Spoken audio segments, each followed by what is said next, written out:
We don't heard it. You can't hear it? Oh no. Damn it. Why can't I hear it? Hold on. Well, let's Take just two. take two is right.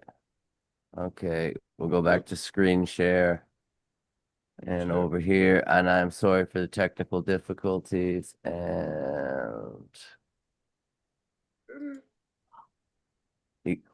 oh wait, you don't have it this time, do you?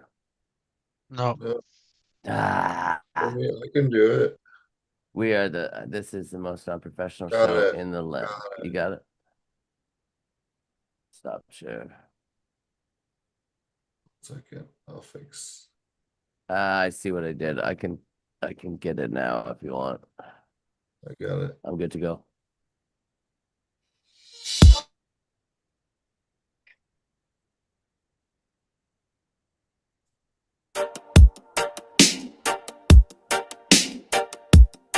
Now we got two of them going.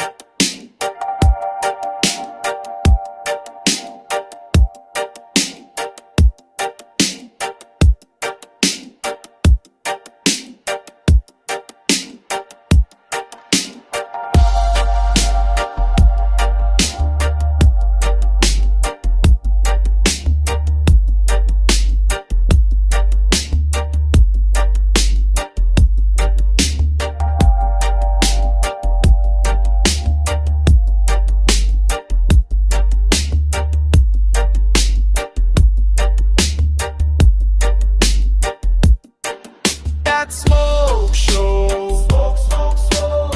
Roots run deep and the mind gets slow. Dat Smoke Show. Pass and roll. Sticky clean blaze and let the whole world know. Dat Smoke Show. Smoke, smoke, smoke. Cypher crew watch the fire flow. Dat Smoke Show. Pass and roll. Unity and herb, that's how we roll.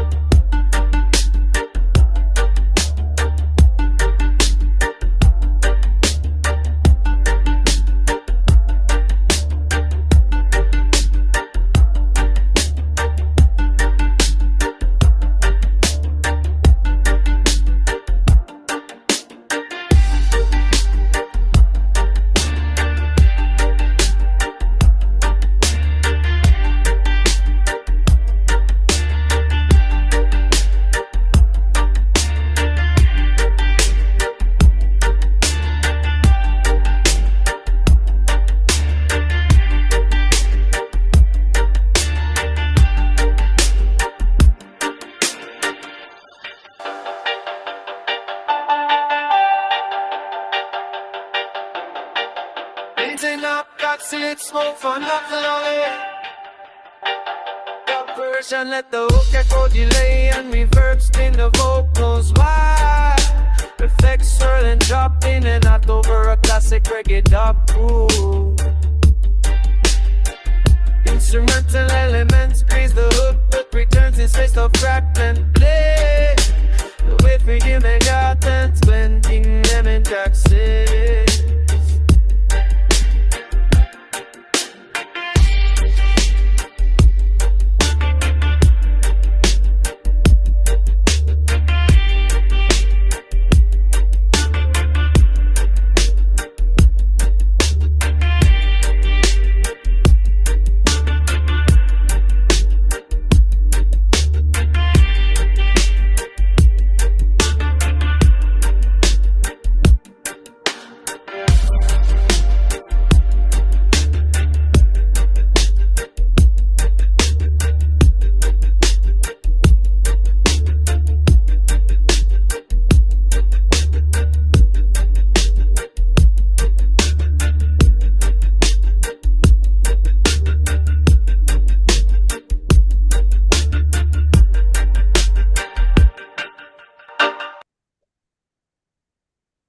Welcome to That Smoke Show. Thank you to executive producer IC&I for making us all these lovely songs that we have to start the show off with. Pretty dope. Honestly, my favorite one, he forgot to send us the link to it, the download link to it, so it's only on YouTube, but it's Pretty fire, honestly. Trying to turn off the share thing and it's not turning off. Oh, interesting. Yeah, but That's all fucked up. kinds of technical differences today. Hold on. Stop sharing. Is it back now? I tried to turn my shit. No, it just goes back to yours. Yeah, I know. I How'd was you do that? You have a run you tonight. Advanced options. Hold on, let me try turning share. Oh, there we go. There we go. That was weird. I think it was because we were both sharing screens at the same time, perhaps when we started. Yep. How's it going? Going Pretty well. damn well. Pretty damn well. How about you? Doing good. Just getting everything ready for all the events. We got Cannabis this weekend, so that'll be fun. String cheese incident will be there. We're doing like a 4-hour set, so that'll be kind of cool.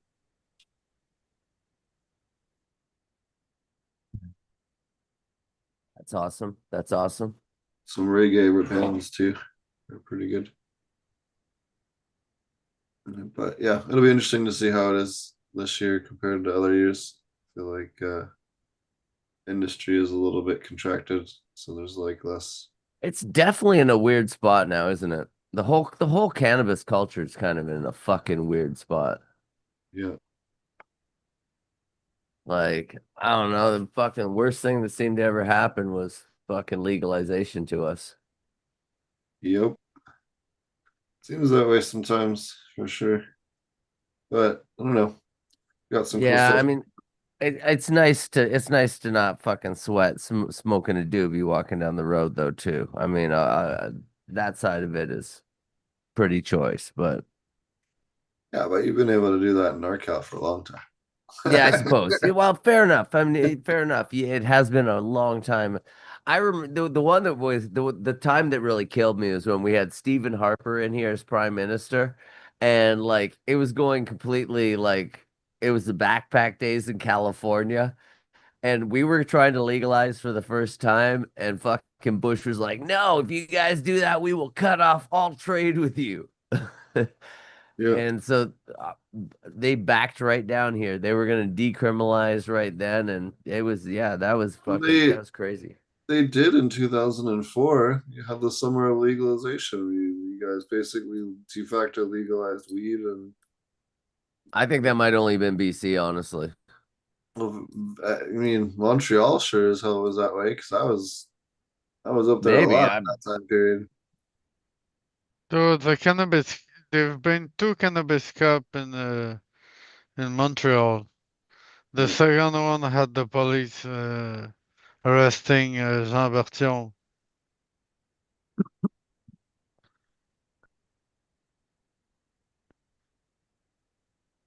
And one of the ashes that have won was the M39, if I remember.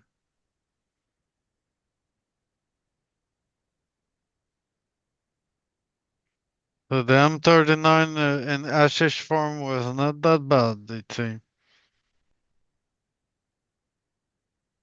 think there's a lot of weeds that are better in hash form, like anything from Afghanistan, pretty much for that matter. But You know, a lot of your resi stuff, but a lot of your like foxtaily, like less dense stuff too. It's like really good for hash making. Breathes doesn't rot as much. absolutely. Excuse me. So what's going on in your garden, Weston John? I mean, there's lots growing on. I mean, my plants are just starting to flower, so they're just pushing pistils. Everything's looking nice. I had a Chernobyl. I can talk about the smells because Coot's not here. Uh, so it's very candy. It's very candy smelling, and I wanted to say it was like a combination of like Starburst and bubblegum, but like then next time I tried to smell it, it just smelled like a bag of berries to me. So I don't know. So I felt Oh, all happy about it, but it's definitely has a tinge of citrus. It almost has a tinge of citrus and a tinge of mango to it too, like kind of deal. So yeah, out like of the same plant, and that's the only one I could smell. But that was just like I was just passing by while I was watering, and as I leaned into the one behind it, I was like, "Oh my God, that one smells fantastic!" And it was one of the Chernobyl. So excited about that. The the Shishka Berry Tahoe OG. That looks it's stacking really well. Looks nice. I mean those coot ones, the coot. I'll say I call it the other one. The other the one, the other one one. That's a good one. uh the other one. That one is doing quite well. It's getting happier in my garden as a plant you've had in there for a while gets more accustomed and acclimated to your fucking grow, right? So that's looking all better. Everything's looking great in there. Everything's doing nice. Um, I gotta all my clones are rooted and need to be up potted, but like always, I'm putting that off for as long as fucking possible. But yeah, man, everything's going nice in the thing here. Seed report on what I got for seeds. I got a fucking butt ton of feminized Coots fucking classic fucking seeds. So that's awesome. Yeah, so yeah, that's pretty well where my grow's at. Haven't popped anything new lately, but I'm enjoying everything I got right now. So, oh, here Oh, comes here's Coot. Coot. Awesome. Talking of him.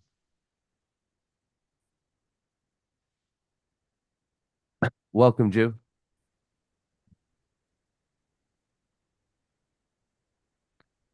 Hello, Coot. Hey, what's up? Doing great. How's it going? I installed a new camera and I don't know how to adjust the angles. So And actually, it's pretty good there. You're kind of in the crash point of the photo of the screen. It probably works out really well. You know what's funny on fucking Microsoft Teams? I don't know if it's the lighting in my office or what, but it'll constantly like zoom into my face and then like zoom back out to a portrait, zoom out a little more, and it'll like zoom back in, almost like it's like trying to be dramatic or something. I the, don't know prob- why it does it, but only Microsoft Meetings says that. the problem with Apple monitors is that the screens are wonderful. They're some of the best, they cost more than they should, but that's another story. Okay. But their cameras absolutely suck. You can spend $8,000 on a MacBook Pro Max and still run out and buy $100 USB camera if you're going to do like corporate stuff, interviews or like Teams, Microsoft Teams, that kind of thing. So I bought one and it came today, and it was a company called OBSBOT, OBSBOT or something like that, right? I fucked around with that thing for at least an hour and a half, and could not get it to work with the audio controllers in the Mac system. Huh. So I went online and back to Amazon and returned this one. And they had one from a company called Insta360, and they make a whole bunch of shit. They got gimbals and cameras and all kinds of shit, right? I had it delivered the same day, like within an hour and a half. That's crazy. I mean, from Amazon. And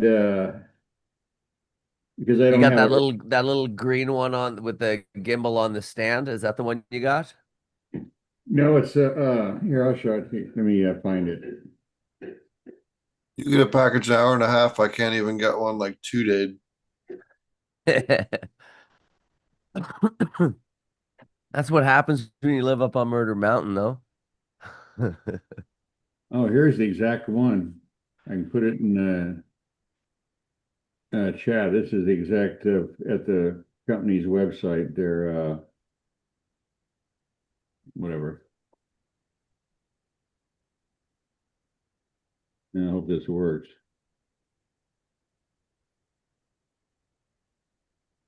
Anyway, there it is. I can't get it. I don't know why, but anyway, there's the link. It's just a standard. It mounts on top of your monitor. You put it on a tripod.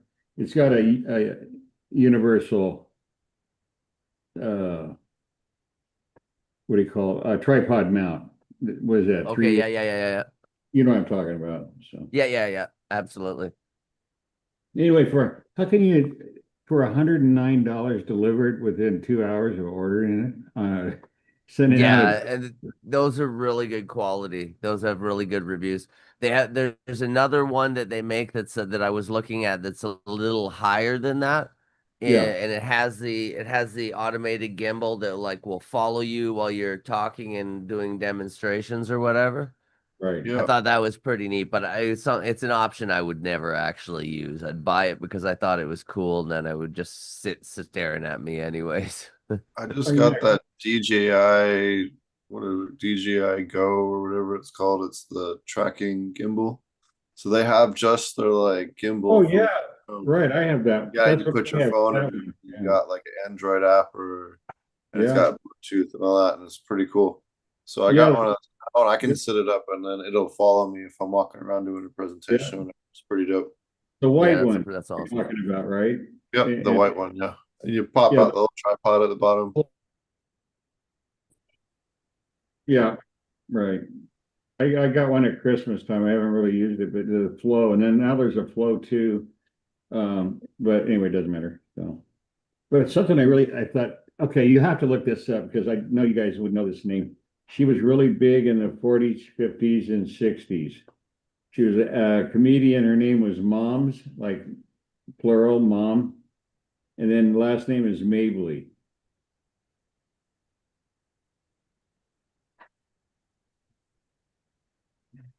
Oh yeah. Okay. So here's my idea.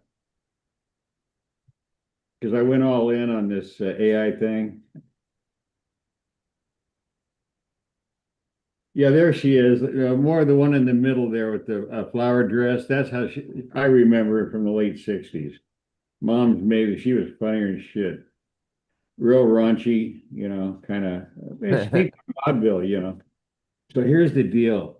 Using AI, create a cartoon of her, okay, and then interviewing people in the cannabis trade, but use but wait a minute, but use animations of them with cool names like Turdley Shitwell. That would be a good one. And you could also take transcripts of existing videos and turn that into a soundtrack, and you could have like Elmer Fudd interviewing Donald Duck.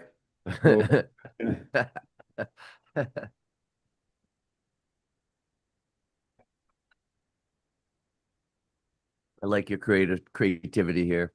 Well, it's got to This be could better. go places. Oh, so what lines are you working? That kind of shit.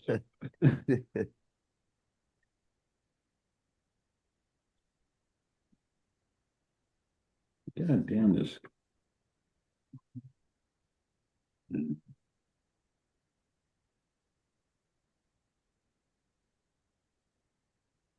I guess her real name was Jackie Moms Mabel. Oh, is that right? Yeah. Yeah, she was really risque, not by today's standards, but I mean, hey, in the 50s on like sitcoms, they wouldn't even show the man and wife in bed in the same bed. They always had Yeah, that's true. That's true. Yeah. Wow. At the apex of her career, she commanded 10,000 a week at Harlem's Apollo Theater. Wow. That was a lot of Yeah. money. That's a lot of money back then, man. Big money. That was a lot of money. Yeah, that's what I forgot. She had come out of the whole Apollo thing. There in the 30s there was this black resurgence of and music and I mean everything came together. And that was that theater, that venue has played every African American artist for at least 100 years. It's pretty amazing. Jimi Hendrix played there. I mean, you know.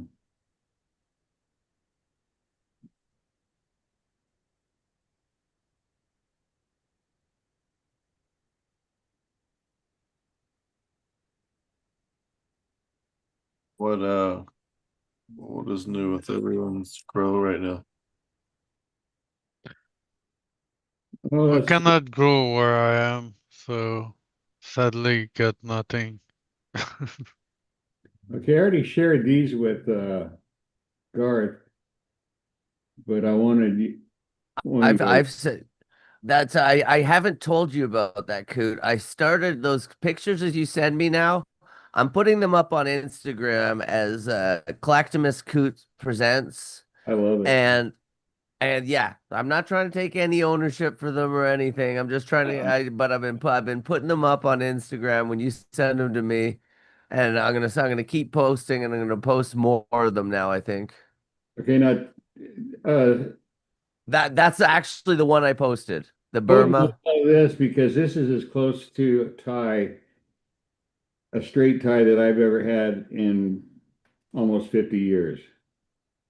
That picture right there. That one's almost over 12 feet tall. What, 3 meters, 4 meters?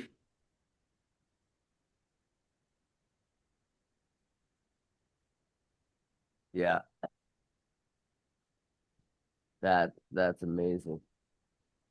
That does look very sativa. And it's not finished yet. Oh no, it's okay,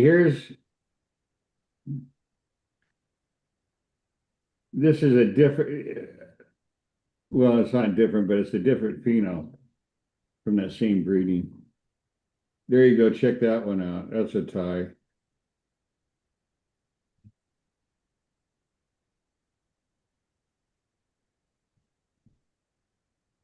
Okay, sure.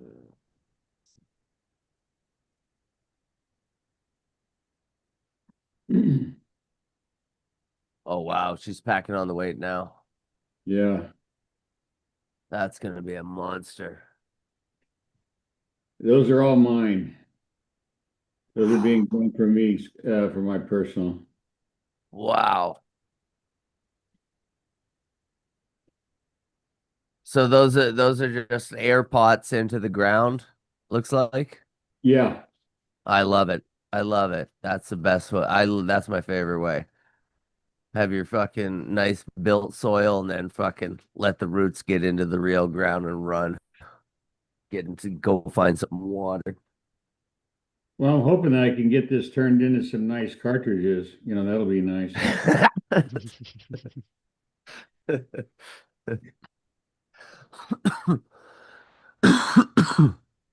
Well, we'll make a lot of carts.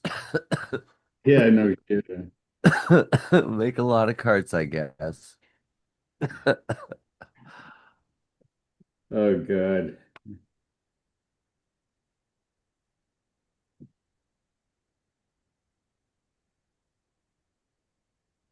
But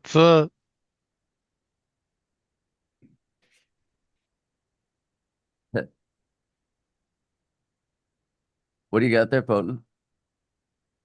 What's that? Potent. Oh, don't you so mute the guy that threw a sandwich at the National Guard and ICE dudes, that got arrested. Yeah. They've done 3 grand juries to try and bring up charges against him, and no one in DC will press charges. I mean, it was just throwing a sandwich. I mean, They're trying to get him with felony assault for a fucking sandwich. Like, get the fuck out of here. look, if it had been the cops, they would have just charged him with it and you wouldn't be hearing about it now. Right? Hey, Cody, let me ask you a question because you've been around this deal you know, with the leaders and shit, and I haven't. I'm not allowed. So anyway, um, my contention is that you could take all of the African Americans involved in cannabis in America, and you it wouldn't even take two hands to count them all.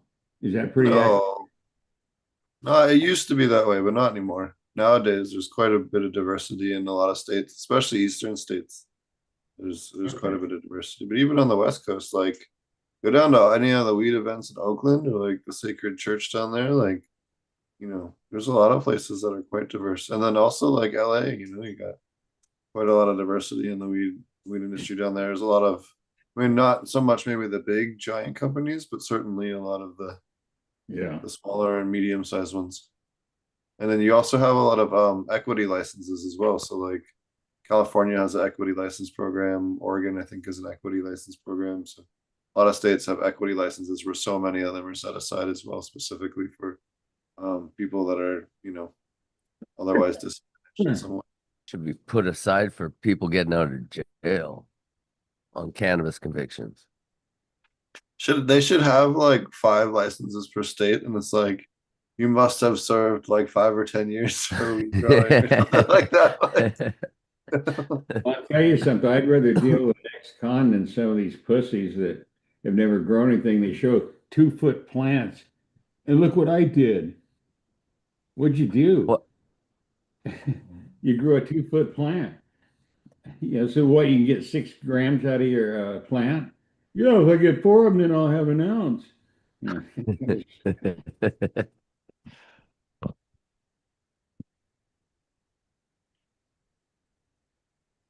So anyway, I was doing some research on the very first nutrient companies. And the first one was 50 years ago, well, 49 years ago, in 1976. 4 guys up in Berkeley started a company called General Hydroponics. Okay, so basically, when this thing went legal in several states, it collapsed the entire retail weed supply field. Your grow stores, they're gone. Okay. Why? Because big farms aren't going to be buying shit that's $600-700 a gallon because it makes really nice buds, man. This is where spreadsheets and investors, the rubber hits the road, and so Hawthorne swept in and bought everybody.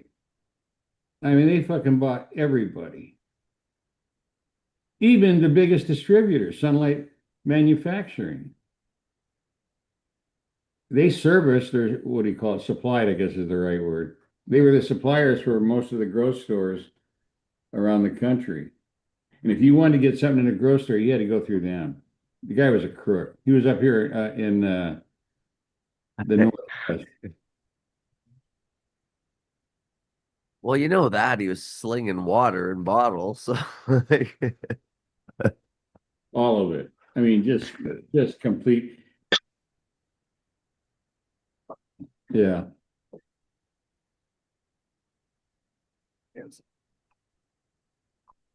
So I came across this story here. This also involves cops. So up here in northern Alberta, The road connecting out at the least. the Mounties Yeah, came right. into a bake sale. They seized this lady's cupcakes, took all her cupcakes, had them tested because somebody tipped them off that there might be marijuana in these cupcakes. They took this lady's cupcakes, tested all the cupcakes. Every cupcake came back negative for marijuana. But like I'm just imagining this lady with the most terrible cupcakes at this bake sale, not being able to move one and Yeah. taking out her competitor this way. I love it. I love it. Shameful. Yeah, that this took place in what was it, Fort Chippewan? Yeah, Fort Chippewan. It's really far north. It's like 700 kilometers northeast of Edmonton. It's Or yeah. Chippewa, isn't that where the Adams family values was that Camp Chippewa or whatever? You know what? I think it was. I think you're absolutely correct. And This was that's so uh, north that it could be where the fuck the Santa Claus is living. Oh yeah, yeah. there's a There's definitely Journal of there's def Oncology just came out with a study that 1 in 12 cancer survivors is using cannabis now in the US. That seems awfully low to me. Yeah, well, that was the ones who would talk about it. Yeah, that's what, yeah, again, that's the people that You always got to take that with the thing. Like, I'd have friends like get called by the census or whatever, and they wouldn't answer truthfully. I'm like, why wouldn't you fucking answer truthfully? They're not. This is never coming back. because the pink At and least, commie bastards will use it when they yeah. Well, for sure they would. Look, I ever run for political office, they're gonna have way more than that. Don't even get me started.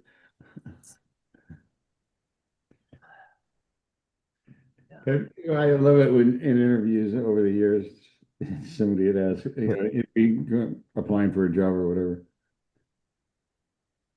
have you ever been arrested? Not successfully, no. Usually what happens in a drug bust is they grab everybody.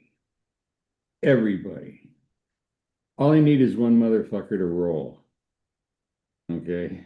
And everyone has a price. It could be threatening your family, it could be threatening your job. I mean, that's one thing you have to understand in this world. Everybody's got a price. A judge. I mean, this was 40 years ago, but it took $1 million to buy off a federal judge. Hey, when they I'm take sure you to the it's top of the not. mountain with the briefcases full of, they call them decks, $1,000 banded together as a deck. And they open up a briefcase and all there is $1,000 decks in there. What are you going to do? You're going to take it. Of course you are, because the stick that comes after that carrot's way worse too. Like that's the other thing. Hey, look, if they got money to offer you $1 million, they got money to do whatever the fuck they want. Yeah, you're lucky they're offering you the million. Yeah, exactly. Take you, tie you behind a boat on your way to Catalina while the shark eats you, chew you up on the way over there, a 20-mile trip.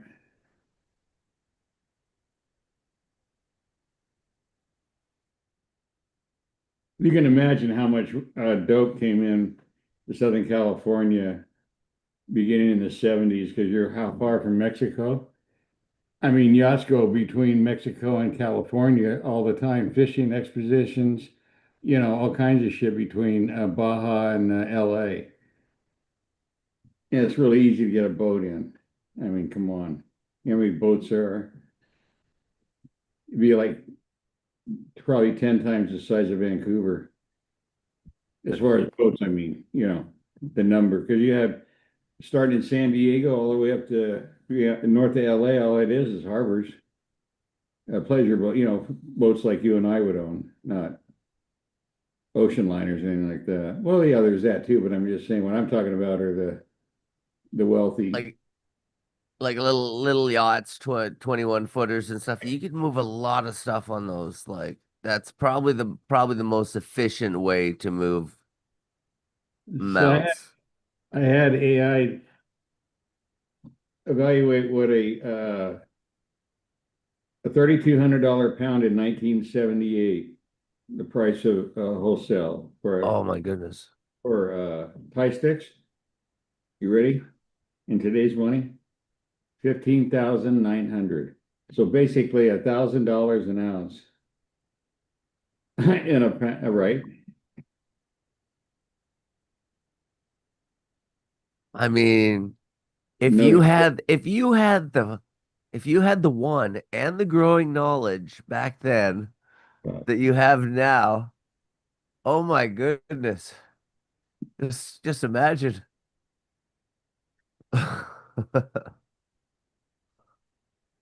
there's all this shit about, oh man, California's got the best. Oh yeah, because they run their mouth.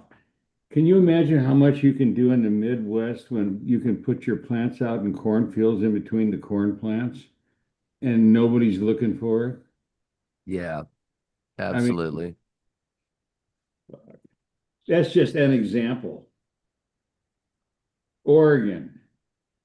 I mean, you got perfect amount of rain. The only thing is you are a little bit short on your growing season because October, middle October, you're pretty much party's over. Up here, not so much down on the California border. California and Oregon is down south.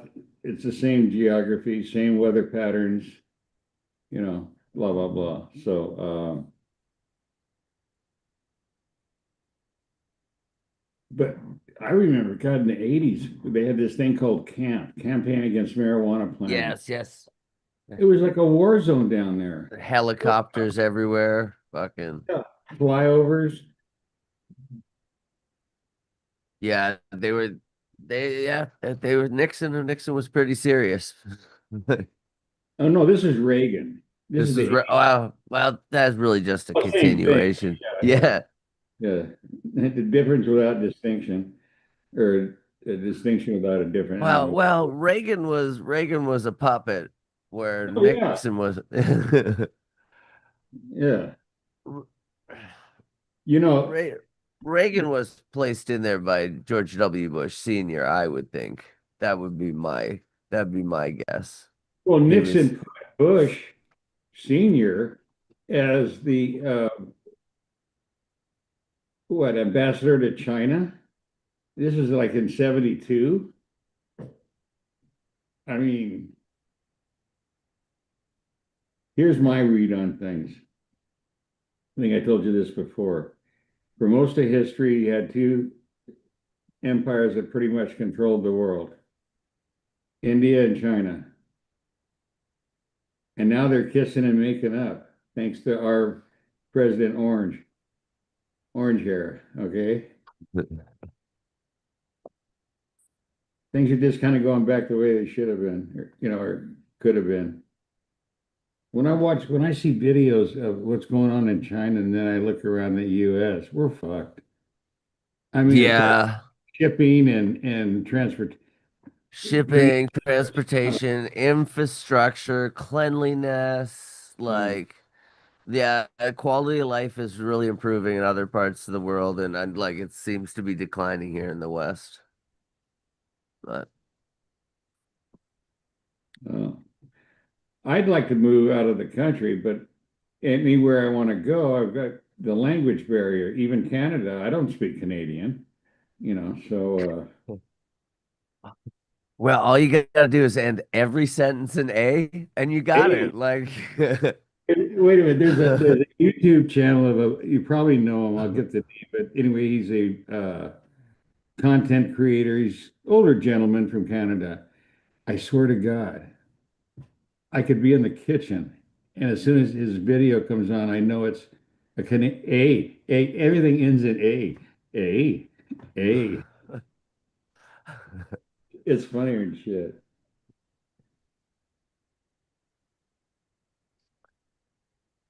We have this. Well, it's amazing. It's amazing. It can literally follow any sentence, any two-word phrase, any. Forget the subject. That doesn't matter. You can be talking about. Oh, whatever. It can follow a subject. You can be biology, eh? Yeah. Yeah. I was asked one time on I think it was Adam Dunn show. I don't know. It doesn't matter. And the discussion was,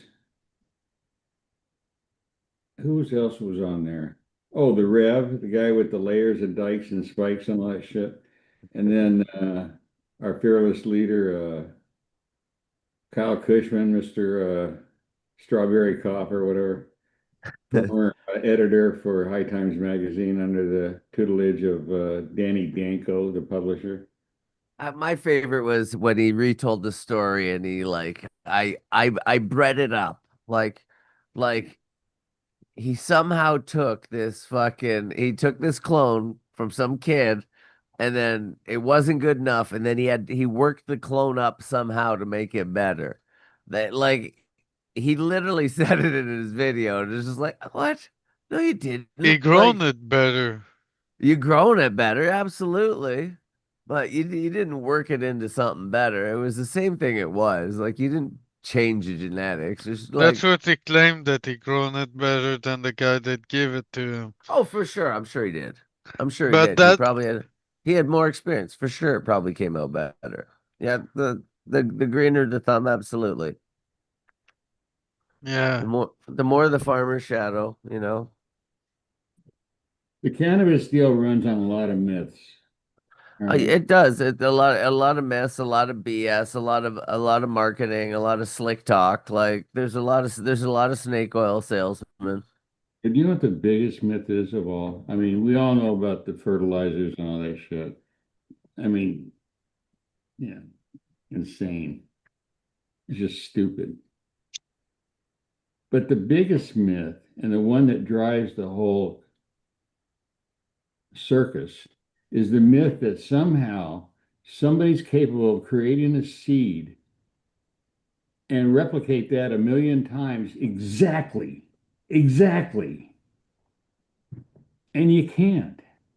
So I to say, think well, the I got these I seeds from, Harry Butthole, and it's crossed with Susie's twat. is Okay, is that not possible with is that not possible with what's that uh where they clean up the viruses out of the old cuts, and they put your what's that friggin' Tissue stuff culture? called? Tissue what's culture. it? Is that not possible with tissue culture to get exact replica seeds? I'm not saying that asexual propagation can't be duplicated. It can and is, but Yeah. that's a whole lot different than throwing in a bunch of plants in a tent and Yeah, letting them no. run and creating all these seeds and then saying, Like, if okay, I so add this name seed, let's whatever you want to call it, doesn't matter. no, 100%. 100%. No, the seeds the seeds that I made of yours the seeds that I made of yours that I reversed the female because I didn't get a male, and pollinated those S1s. Those are genetically the DNA should be the exact same as the mother because there's nothing else in there, right? And asexual But propagation. but yeah, but when I grow them, I guarantee they will all express differently. Right. Now, but what I have noticed is those S1 plants, while they do vary, they do all tend to be about the same quality, which is usually as good as the mom, but which is usually good, and that's the reason you're doing it with that plant. So I find them very interesting plants, but I find them 100% different expressions of the same plant. You're right. It's not like when you get a tomato seed and they all come out exactly the same, right? But Let's use dogs. I Why? think I think that's more like it's more like humans and what are these? Um No, yeah, what I'm saying is, okay, let's use humans. You in your lifetime, all of us, we've known families, large, a family that was really large, say 5, 6, 7 kids, right? oh, absolutely. And like And find two of them that were similar.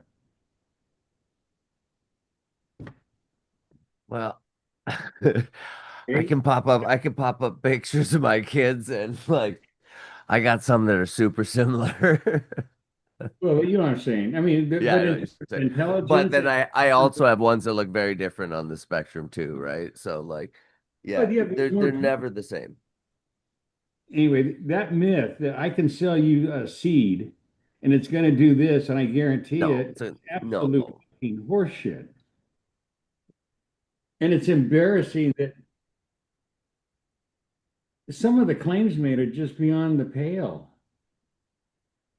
We can't even create a tomato that tastes like a tomato, and you're telling me that you're going to create millions and millions of seeds, and they're all going to be the same because you got No, the we can create a tomato that tastes like a tomato. We just can't get a tomato that tastes like a tomato that will last 2 weeks on the shelf. yeah, exactly. That's really the thing.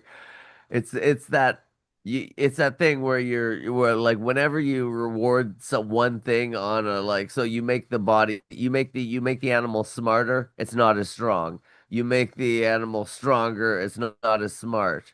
Like it's a trade-off. It's one of those trade-off things. I think In these states only, I'm not doing national because that's too difficult with all the weird laws in the Midwest, like Ohio versus Illinois laws. But on the West Coast, and because the laws are pretty much the same for the most part for this discussion, we're talking about dispensaries only. The fastest growing segment are cartridges slash pre-rolls. And if you're running a business, you don't give a shit about quality. You're there to sell products and get a return on your investment, right? ROI, ROI, ROI. Your feelings aren't going to be here. Well, the guy down the street, he's got 0.1% more THC in his pre-rolls. You're not going to change it, are yeah, you? well, my new labels will be arriving tomorrow, and just coincidentally, we're gonna have the exact same amount. It actually gets a little higher.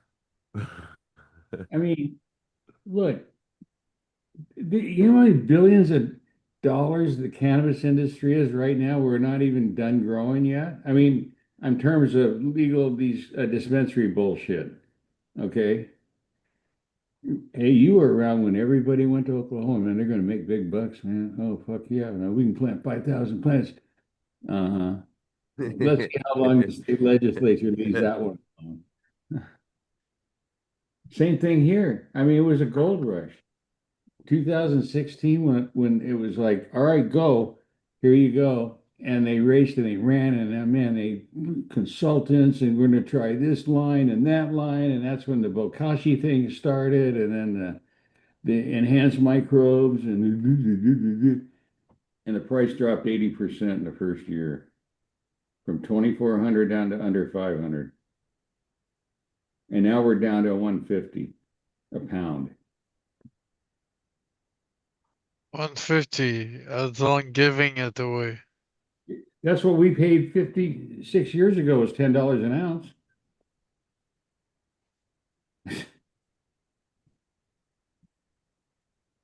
Or some Colombian stuff. Oh no, before that, I'm talking in the 60s, the really bad shit. Stuff just chopped, dried in the dirt in Mexico and hauled across the border. They weren't even in kilos in it yet. That's who created, I mean, the culture was the surfers. Because they went around the world and they surfing. That's what you did. You worked long enough to get so you didn't have to work. And then you flew somewhere and went surfing for 2 or 3 months. And you met surfers from all over the world. And surfers just out of their, I don't know, it's part of the culture, and smoking weed and doing little Bahama mama teenagers, you know. It was really when I started surfing that my dad really wanted me to leave Antigua and go to North America. Like get a real job kind of thing. Yeah, and you know what? He wasn't wrong because like Yeah, I know. I got a bunch of buddies that are still surf bums, so like Yeah, you know the drill. You remember were they big in your man, they probably had a fucking way better life than me. I mean, like that they were just chasing breaks and probably was those a bunch of fun. did you have those small they were made by Hobie, the surfboard company, the catamarans? Oh, hobby cats? Yeah, I used to sell those when Oh I was yeah. a kid. Yeah. Yeah, I used to have one. I was Oh, fortunate to get a 14-footer that got washed away from somebody in a hurricane and I found it like buried in the sand. So I took it out, I salvaged it, grabbed all these parts for it and stuff and yeah, I had that. I also had a laser and a sunfish, like all salvaged. That's how my family got anything like that. But yeah, hurricanes were fortunate times for some. Well, he started, the guy, that was his nickname. That wasn't his real name, but Hobie, back in the late 50s when surfing was really nothing. Yeah. And he had a place at Dana Point. And then in the 60s, Dana Point became a harbor. And some of the most expensive real estate on the entire California coast. And here he had this surf shop, and Hobie was really big in the professional surfing. And a lot of them were based in Huntington Beach, like Harbor Surfboards. There were guys from Hawaii, not Hawaii, Australia. These two guys, drunks, really cool. Bronzed Aussies was their name. There were a lot of shapers. It was all segregated, the work. You bought the blank. You had the shapers that shaped these blanks. Get out of here. Then you had them put the first layer of glass on and then do your artwork and then do the glass where it looks like a yacht, that kind of level of fiberglass. Man. My dog did it again. She got fucking sprayed by a skunk again. God damn. Fucking meathead. You wanted some real skunk? So, oh, it smells like real skunk in here now, let me tell you. Before I die, someone needs to explain to me how that became a goal. I never got it, man.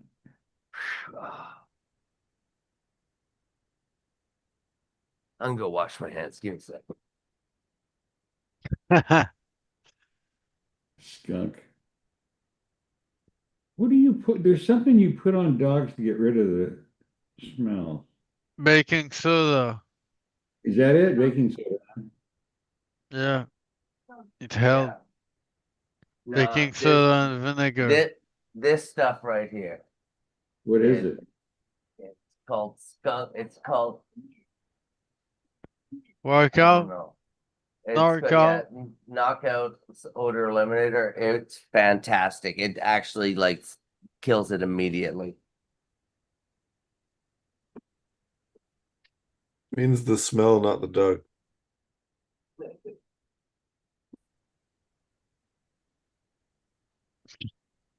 I mean, sometimes I wish you'd take out the dog though.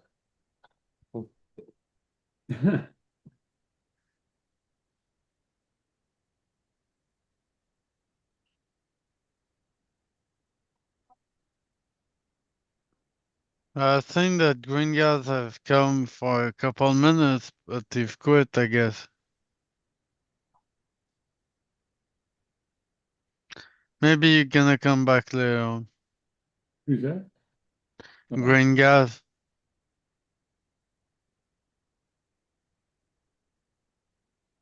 He was there earlier. And he've quit. But yeah, it's funny that we got a live show that got a skunk, a real skunk that pee on Western John dog. We never know what's gonna happen, right? Jeez. I got a question. Some states, I think Texas is one of them, I think, that you can buy and sell hemp and that it's sold commercially like at truck stops. And,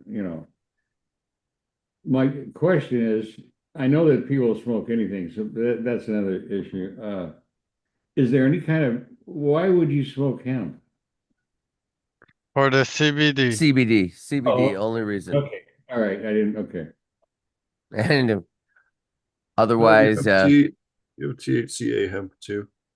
But when you combust THCA, it turns to THC. Weird.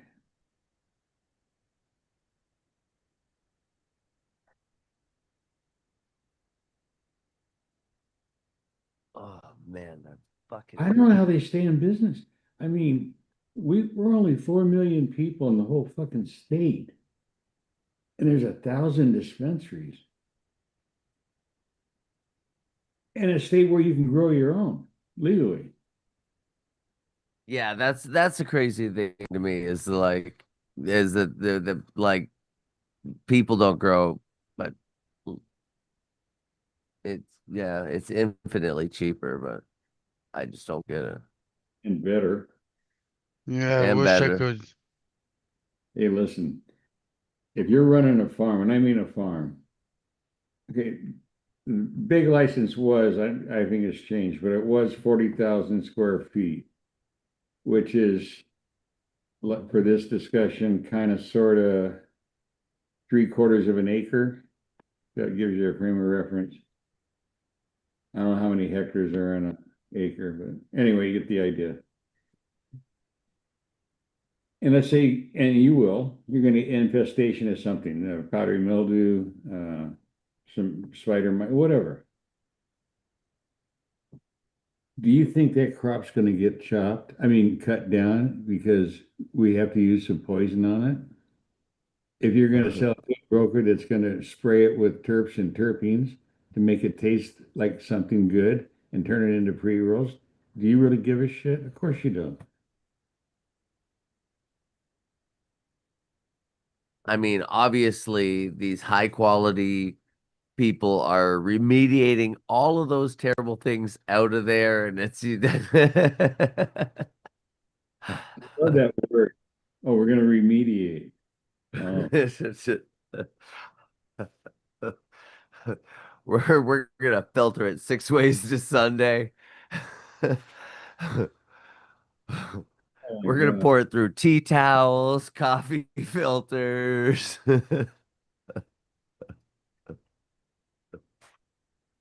Hey, I was invited and went to see this in action, a commercial licensed uh, pre-roll company. And the whole process, it was like a lab. I mean, this was not like in somebody's garage or something. And I thought, this is just like the food industry. You take it, you strip it down, you chop it, you treat it with flavoring agents to achieve a profile. Because I guarantee you, however this works, if it came that the only thing that was going to get you high was mango flavored weed, there would be mango flavored pre-rolls and carts within 48 hours in every goddamn dispensary up and down the West Coast. It's just the way it works.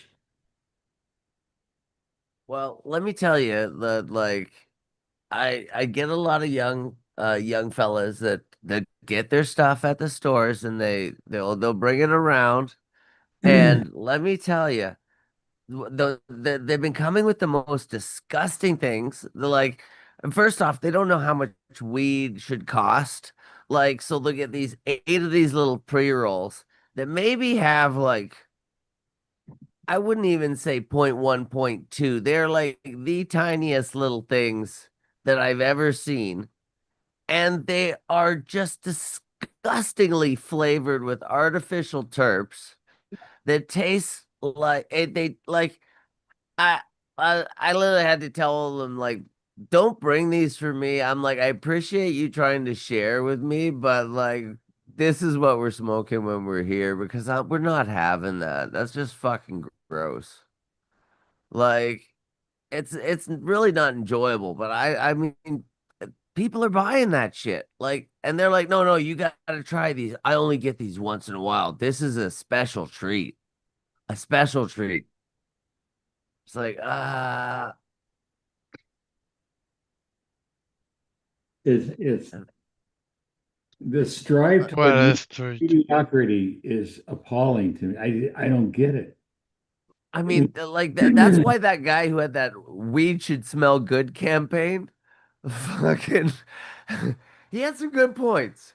He had Yeah, some good exactly. points. I mean, like, I just can't take him seriously. I'm not him. I mean, the promoters of this shit. What I saw was a bunch of guys with looked like they're out of college for 4 or 5 years. With daddy's still have daddy's sports car that he gave him. Wearing slacks and loafers, and oh, I don't smoke. Oh, why are you in the fucking? It's why are you in the uniform? exactly. I mean, Jesus Christ. I remember going to farms that first year. I'd be invited there by, that doesn't matter. Okay, see what you can do for them. And I'd come back and I'd say, they need to get a machete and a crew of 10 and just go in there and chop the motherfucker down. Done. I mean, there's some things you can't fix, you know. And again, another farm that didn't make it past the first year. I mean, they limped across and lost 80% of what their projected return was going to be. And investors, they just went, we're done. Yeah, the investors don't hang out. I mean, it's like you got your moment in the sun, and if you don't perform, then they're going to go do something else. They'll go Yep, sell that's sports in true. Antigua, or, or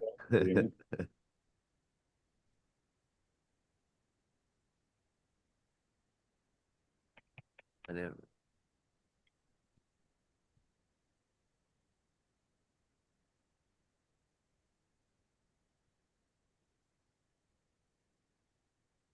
What's your searching?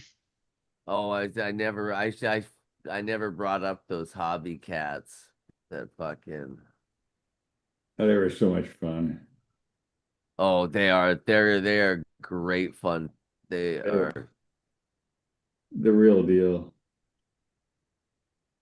Yeah, they are great fun, and I love riding on them and getting right up high in the air, like and hiking on them, and just really they are a fast, fun machine. Or are they still around, or Oh yeah, 100% still around, and yeah, no, they're still their squill is still quite popular. I don't know if he still owns the company, but they're still in business as far as I couldn't can tell. he couldn't They, possibly? they, I mean, he was older than I am, and I'm older than shit, so he'd have I to may be, just pass down to the kids, yeah, maybe. which always works out. As soon as a banking group comes and waves, a few $1 million, because they're for the brand. Yeah, you know how it works, Jim. Wave a few fucking million in front of any one of us. I'll be here telling you about microbial collapse. You show me enough money.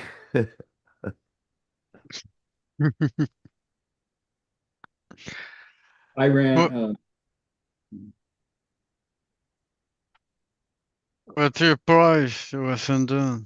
What's your What's my? price? Oh, it's probably way too low. It's a couple $100, really. No. We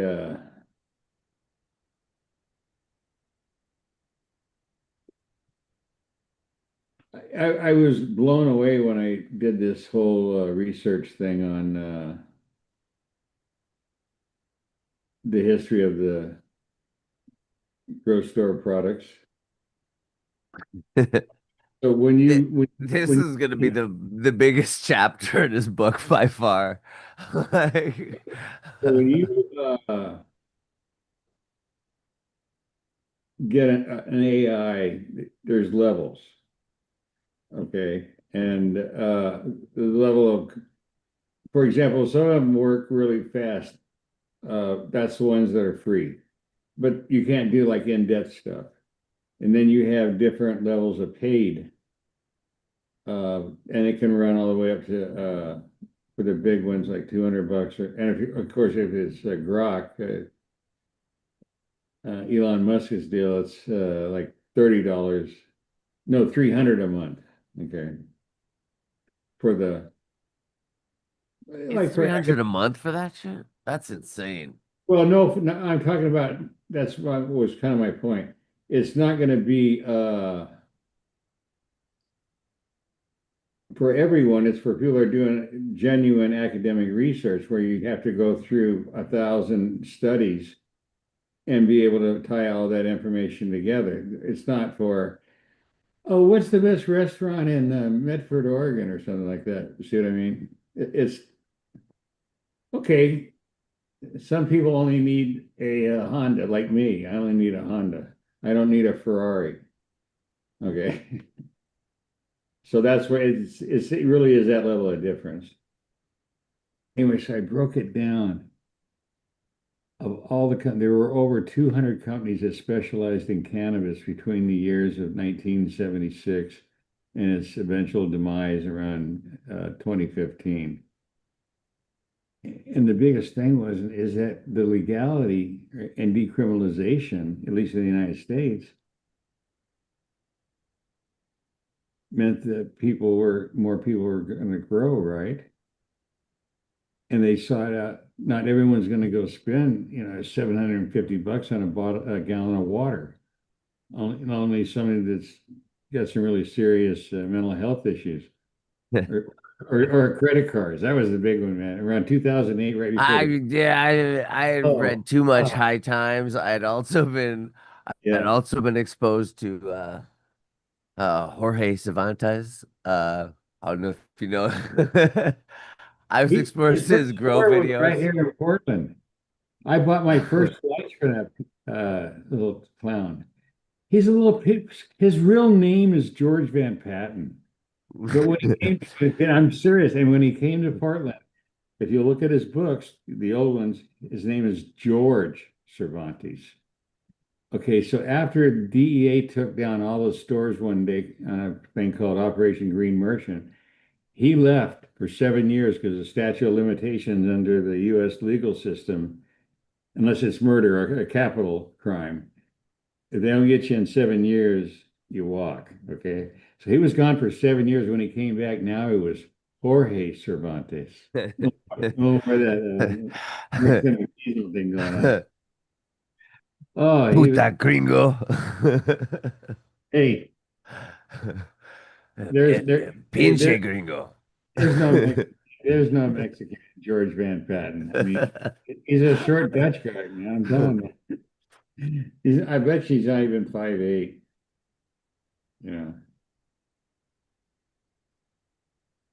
Yeah, he ran. Well, I would too. Fuck, I mean, they weren't fucking around. Okay, here's why they called it Operation Green Merchant. Now, this is the story at trial. That these two DEA agents picked up on a bus. They'd busted a house or some shit, and there were copies of this magazine, High Times. And they started looking through it, and they couldn't believe that they were selling stuff or ads. High Times wasn't selling it. We ran ads for equipment to grow weed. And this was in 1988. In October, I remember it well. They hit every grocery store in the United States at the same time. That's insane. You couldn't be calling everybody. It ended up over 3,000. Okay, so now they had the shipping records on who ordered. And then UPS provided the delivery records on who signed for it. And then that information was passed out to the regional police departments and what have you. Over 3,000 people, some people lost their kids, in divorce situations, and that goes. It was really traumatic. Anyway, Cervantes was one that they wanted his ass, obviously, because he wrote the book, Marijuana Botany. And he split. He's out of town. He went to Mexico. And Ed Rosenthal. Any of those names sound familiar to you? Well, okay. I might have stumbled across a book of his or two along the way. Those were a little bit better. They didn't have as many mistakes in them, I'd say. Oh God. What? they were, yeah.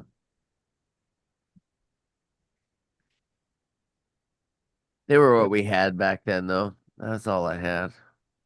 There Me too. was a cannabis culture with the article of DJ Short in them. I still have them. You still have your cannabis culture magazines. Not all of them, but I got a couple of them still. Someone out of Vancouver, right? Yep. Yeah. Yeah, I had a lot of high times. Did you guys have Yeah. Sensia tips? No, Oh, no, don't have them.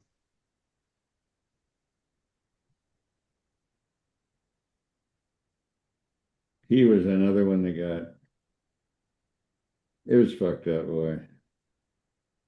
And it turned out some of the ones here in Portland,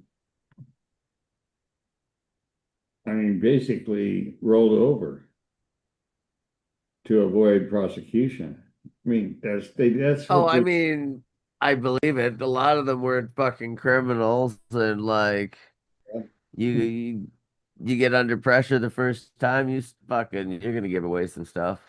hey, when they walk you to the top of the mountain and show you what 15 years really looks like. Yeah, exactly. You're like, well, man, I was Yeah. just growing some weed, dude. That's, And then one day it but was, and then 10 years ago it was over. Boom. At least here. I mean, it's not, hey, there's still states you can go to prison forever in this country. That's what's so unfair. Um, it's always been, well, the laws are really disproportionate. Anyway, that's another story. It can all be traced back to Nixon when he, see, in the got mad United, at protesters. well, in the United States, under the laws that govern this stuff, a Schedule 1 is a drug or a compound or something, right, that has no value. Therefore, there's no funding available because there's no value. And so And no research permitted either. exactly. And Nixon is the one that was executive order, wasn't even an act of Congress, just, what do they call it? Stroke of the pen, law of the land deal. And that was what, 55 years ago? It's nuts. Absolutely nuts. And now it's just a huge business. I mean, it's up there with soybeans.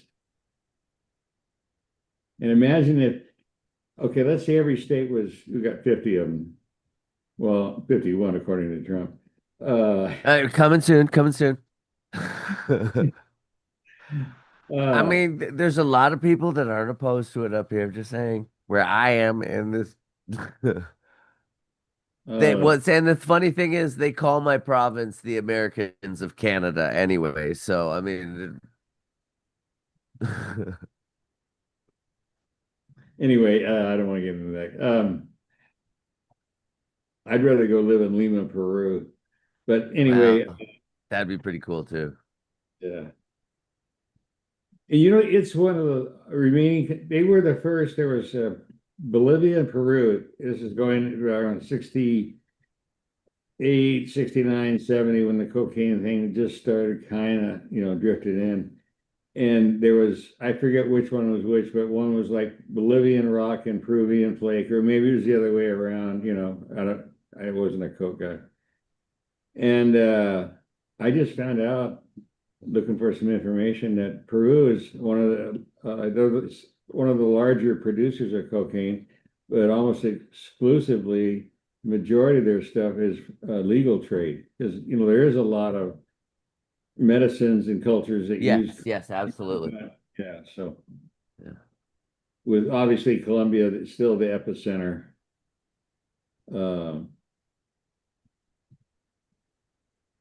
Of production and distribution, the Medellin cartel and all that stuff.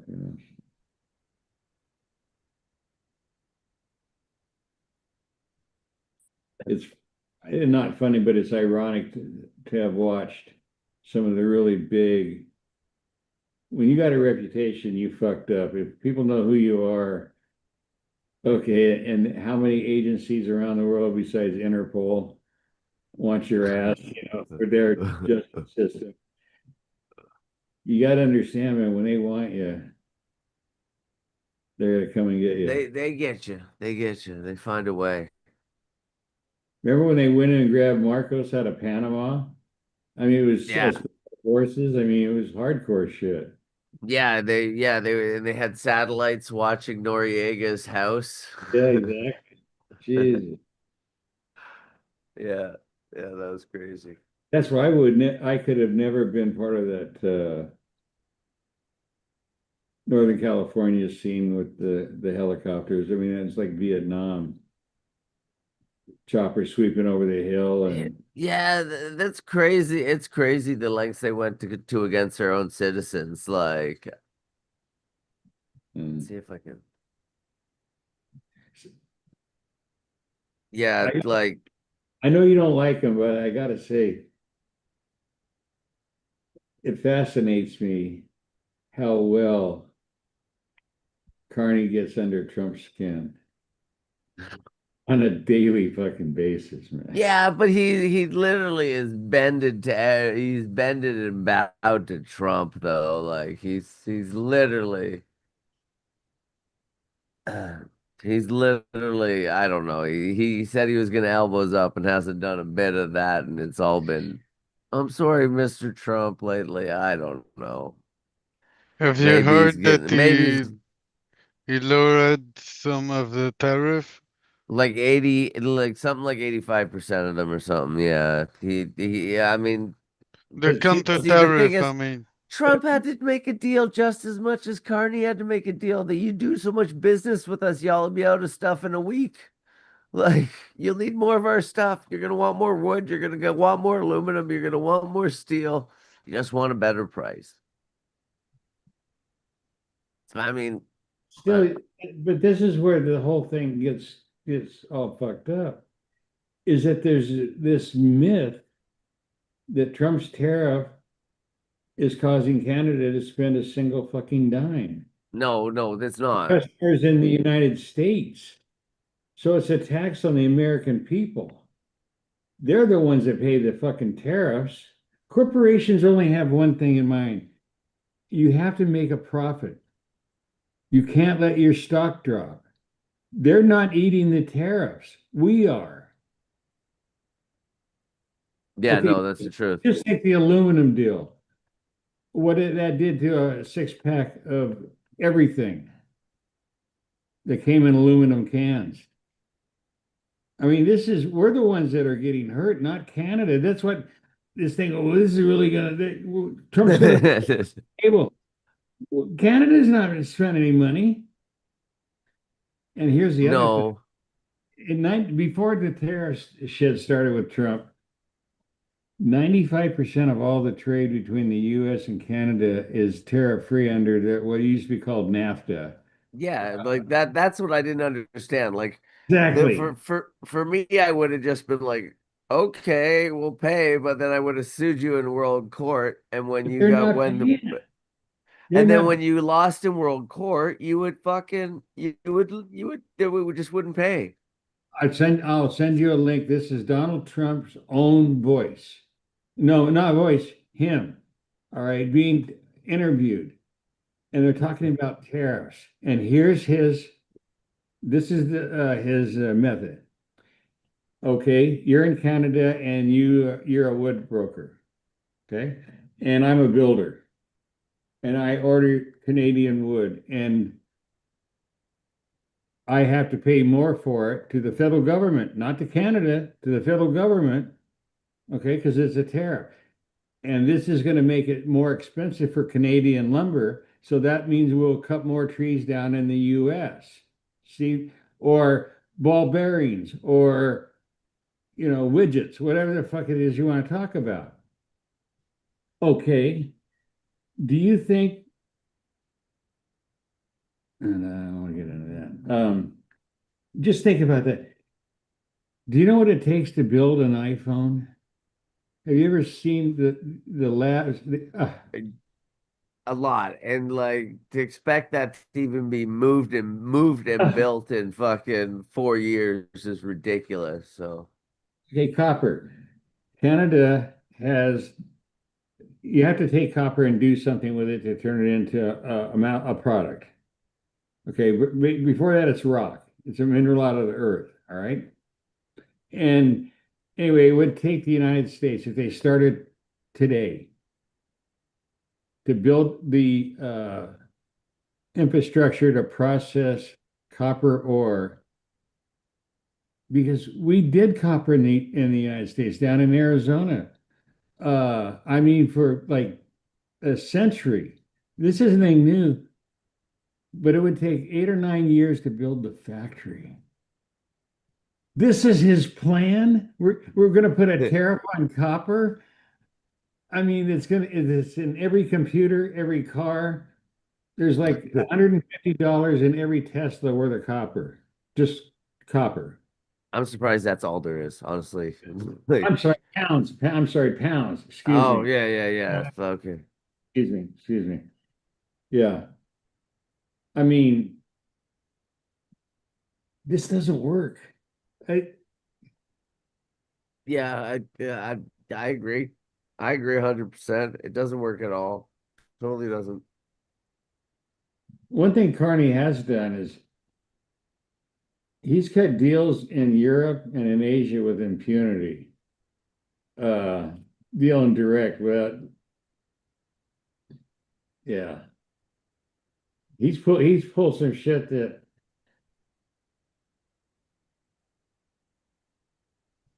it I made. mean, he is opening up and doing more deals with more countries. He is doing that. At least Well, he's doing that. I will say, I will give him credit where credit's due, and he is at least doing that, but I still think he's a slimy snake. well, that's who runs the world. Yes, it really is. That is the one. Yes. Yeah. Hey, look what we got.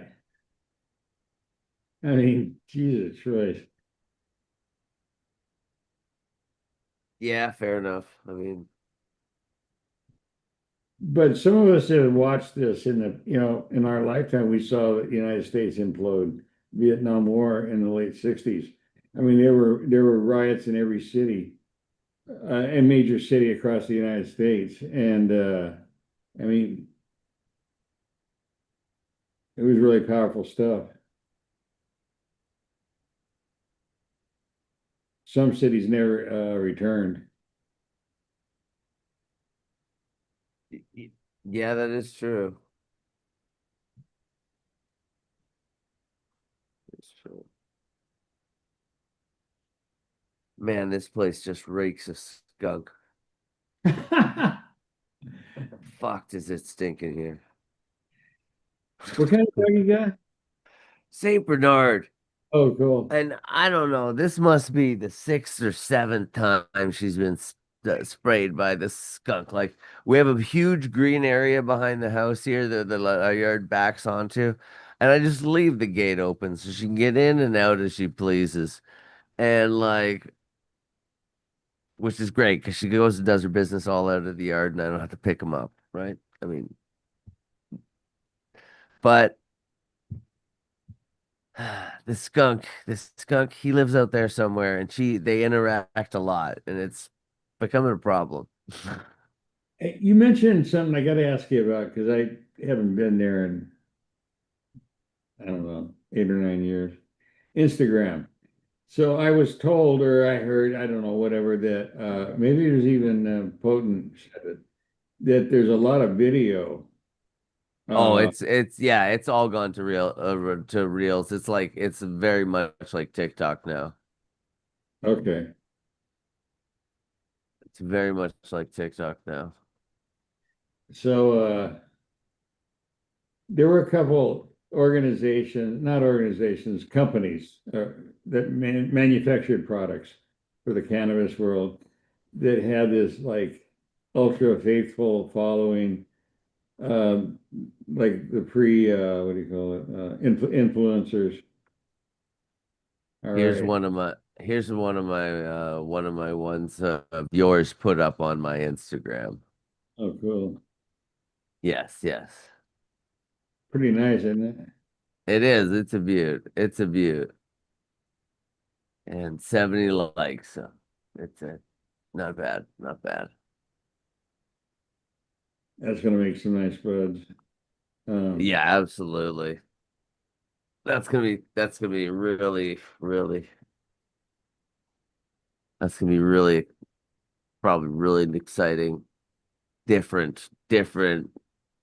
No NL5 in that one. No NL5 in that one. No, no, there's no Dutch, which came from America, but that's another story. Yeah, there's That no commercial. How's that? There's no commercial genetics in that plant. yeah, absolutely not. Absolutely not.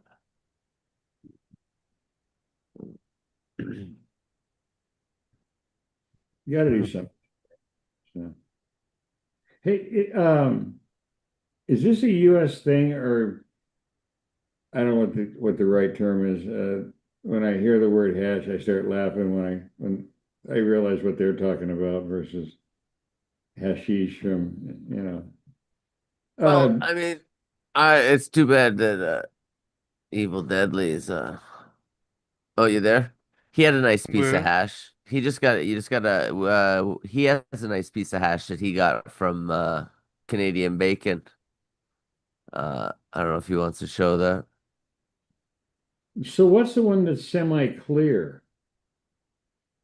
Well, just like when they make it, well, supposedly when they make it really good, like it's like clear or white. This is more like looks like more like a traditional hash here that Yeah, like right. you That's or I would be used to. Like, okay. When I was like maybe like Jello, liquid Jello. yeah, What's that crap? I like there's like the are you talking like the just like the like the butters or are you talking I like don't the know. See, I don't know. I couldn't tell you. see there's different types. They have like the butters and then they or like waxes that Okay, are yeah, that's what but I'm talking and about. some of those are just they just take the hash and then they heat it and age it and they come out like that for some reason.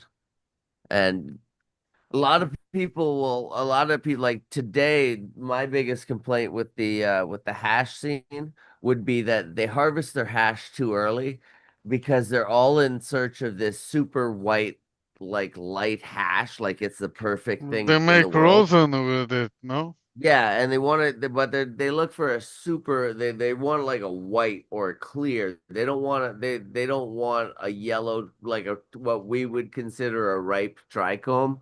Like they don't want a ripe. They don't want a ripe trichome. In my opinion, they harvest way early.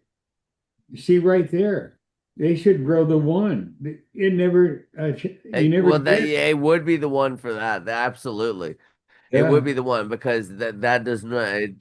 I did not see a goddamn orange trichome on my buds. Like That, there yeah. was not even one, and that wasn't even pure TO. That had Pacalolo in it too. So like, Well, actually, Pacalolo um, was a uh, pure sativa, not a single Afghani or Central Asian. The only that's cool. okay, So then it'd be like 75% sativa or something, like or some 70%. It'd be a weird number. oh 90 because Wow. you had four in the Pacalolo. Okay, and then the TO was it was excuse me, Kandahar Afghani with the Thai stick seeds. But having said that, when I selected the plant out of the group that I grew, we You started. picked the longest, thinnest leaves, as I Yes, recall. Yeah, right. Yeah, exactly. which was Because it doesn't, when smart. you look at the TO, straight TO, it does not look like there's any Afghani. And I'm really thankful for that because as things turned out with the whole Northern Light #5, I mean, somebody should have And been taken off. and Afghani #1. Yeah. But that came from And- Oregon. Yeah, down in Afghani #1. That was what was it? Super Sativa seed out of Amsterdam. That they had that in their catalog, and they said it in there that they bought it from Sacred Seeds. So anyway, that's a whole other lot. Anyway, yeah. So that came. Williams Wonder was in the same group because if you look on a map, Wonder, Oregon, and Williams, Oregon are on the opposite sides of the Rogue River. So anyway. Wanted to bring this up because this is the first time this has happened in the US courts. So there was patients that filed a lawsuit against the DOJ about cannabis possession laws regarding firearms. Yeah. And the federal appeals court ruled in favor of the cannabis users. So as long as you're a legal medical patient of your state now, according to the federal court, because it was through the 11th Circuit Appeals Court, now you're legal to have your registered firearms. I wonder what it is in Oregon. I'm not about guns. I'm talking about if medical patients, of which there are hardly any more, because of what it costs to get a medical card, they could at one time have 24 ounces on their person. So, but I don't know how things changed when they went with the dispensary deal. Mm-hmm. Yeah, I don't know what the new rules are. I know I used to be able to have I think it was 4 pounds with the 99 plants, or 8 pounds, or 16 pounds, or something ridiculous Yeah. with the old 99 plant count licenses. And then when I was in Colorado, I used to be able to apply in the early days for an R&D license, which was a 450 plant license. And Wow. that allowed you to have I don't know, I forget how, some ludicrous amount of pounds. And that was kind of cool for a while. But most of the states have kind of reined in on that kind of stuff. I know Colorado has ended that program. So in terms of the amount you can grow, how did they change? What was the end result in Oklahoma? I know initially when it was a referendum, it was kind of like open Yeah, right. How did the state legislature change they it? changed it so like you're taxed based on how much money you have. I don't know if it's revenue like scaled or square footage scaled. I could find out. Let me ask GPT because I honestly don't know. I haven't operated under the new scheme there, so.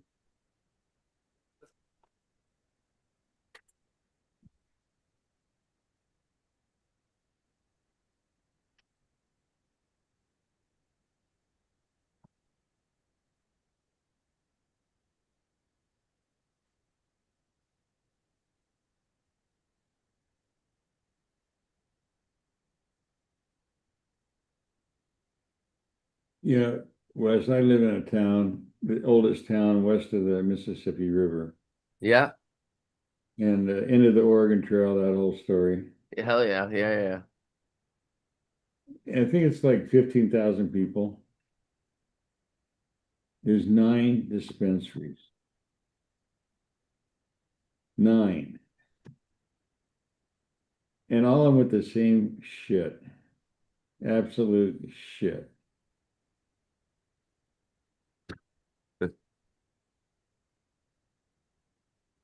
I don't know. I've never been in mine in my town before. I mean, I was invited to an event at one. It's the only reason I've ever in a dispensary. And I was there for about 2 hours and I couldn't get out of there fast enough. Here was my reaction. I remember being that age and that, you know, and when I was single and that age, the last thing I wanted to do was sit around a renovated pizza hall drinking CBD beer. And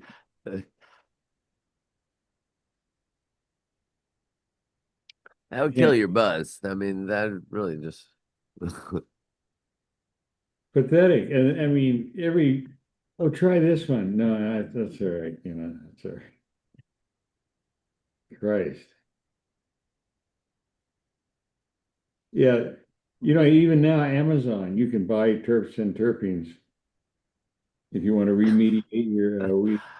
wow. I've been thinking I need to kick it up a notch. I couldn't believe it. I couldn't fucking believe it. Because they're contrary to the mythology in the cannabis trade, terps and terpenes have absolutely nothing to do with cannabis. It has to do with plants. I don't want to interrupt anybody's thinking, but they're hydrocarbons. It doesn't get any it's more simple than that. How they're structured is different, obviously. Little has its properties that are different from pinene or whatever. So yeah, they're legal. And I wouldn't be surprised if they were artificially constructed.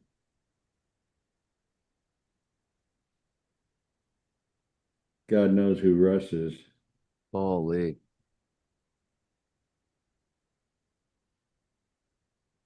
I have the first two. The Esther's book isn't out yet. Oh, look at these. Where have you been my whole life? I'll wait till They're Bud finish great, on and they're really detailed.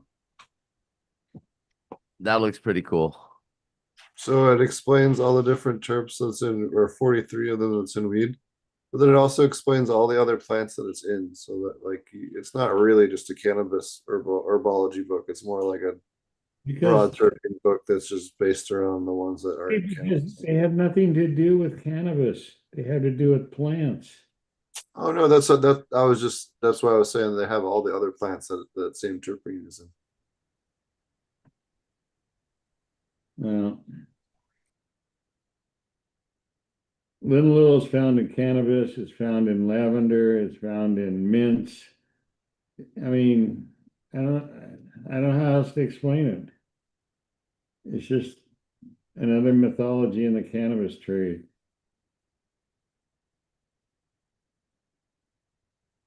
They zero in on 5 or 6, I guess maybe 10 or 12 now.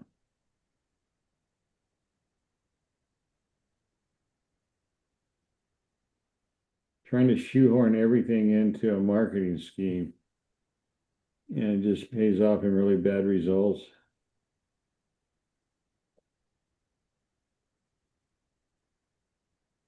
I've looked at the data, almost every terpene that gets talked about in cannabis, and all of them have a flash factor of under 140 Fahrenheit. So if you're smoking it, what in the fuck are you going to get from Zap? A molecule that's made up of two fucking atoms. I mean, I don't Carbon know. and I hydrogen. hoped it modulated the high, but really just the presence of the smell there probably when you're Right. preparing your joint, that's more gonna Exactly. so Exactly. I mean, to sit there and tell me when people have sworn, no, because this Kush has got, fuck you. I mean, I You hope know, I'm getting it in me, but I mean, who knows? Like you're probably right. It's probably long gone by that point. Once you hit it with the flame, it's probably not going anywhere else. Like you're probably 100% right. and the percentage of a typical terpene or terpenoid in a sample.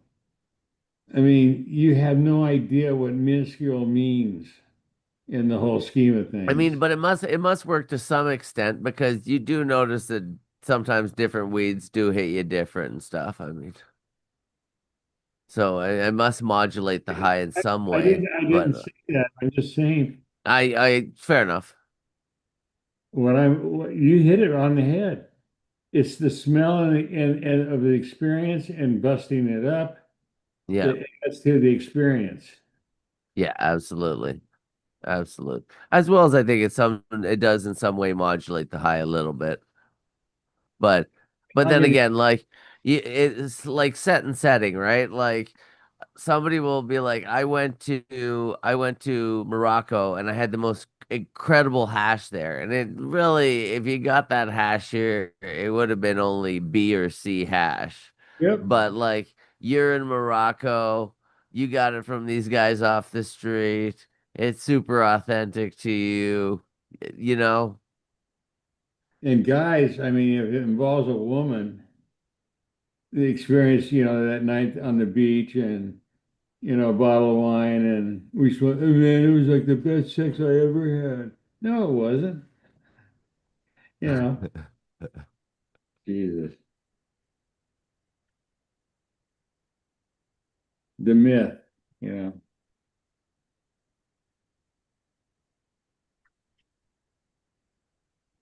Yeah, there were a fair few myths propagated. I don't think they sell the terps up here in Canada. I'm looking through Amazon. I can find some like terp flavored papers, but can't find the terps. But I know I've seen them before. And Bubble Man was always big into the terps.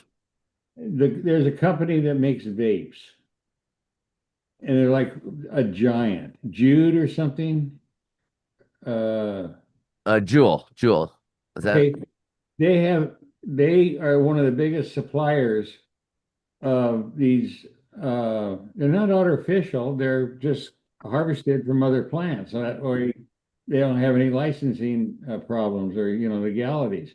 Anyway, look up that and then add the word terpenes behind the name of that company, and maybe they don't sell in Canada. I don't know, but that's for commercial people around Portland area that I was introduced to. That was their, uh, material choice. I'm not, and I have no idea how big the business is. Well, look, they're used in food flavorings. They're moved like gums, everything, candles. They're terpenes. There's no mythology. They're carbon and hydrogen. You breathe it in every time you take yeah. I mean, Hmm. you're in trouble in the cannabis trade if you find a word that hasn't been in common usage, and now you're off to the races. Well, when you have to get those lipid assessors. Wow, lipid assessors. What does that mean? I don't know, but I know we need them. Yes, we do.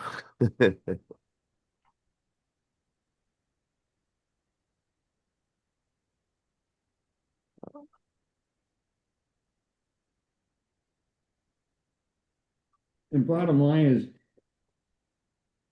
if you're going to grow a lot of the strains that are sold today that have been so mongrelized with just bad growing over decades.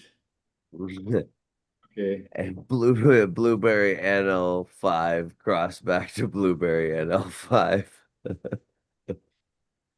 Oh God. Well, then it was crossed with the pink cushion. Yeah, the pink That one. was the birth of Zerberts. Just, I mean, the Pied Piper, the story of the Pied Piper rings. Yeah,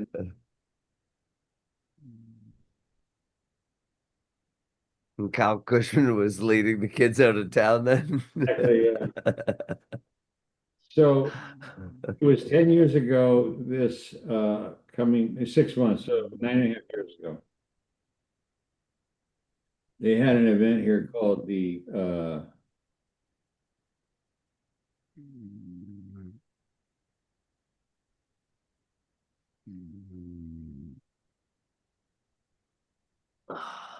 damn it.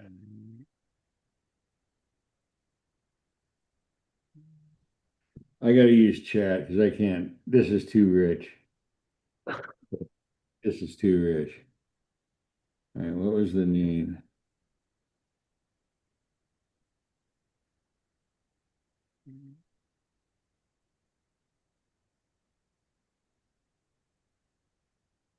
Okay, I'll just do a new chat. Oh, now I remember. Okay. Cultivator's Classic. And it was funded by 3 or 4 groups. One was this alternative newspaper. It was basically a sex ad publication called Willamette Week. Willamette's the river here that runs through Portland, all right?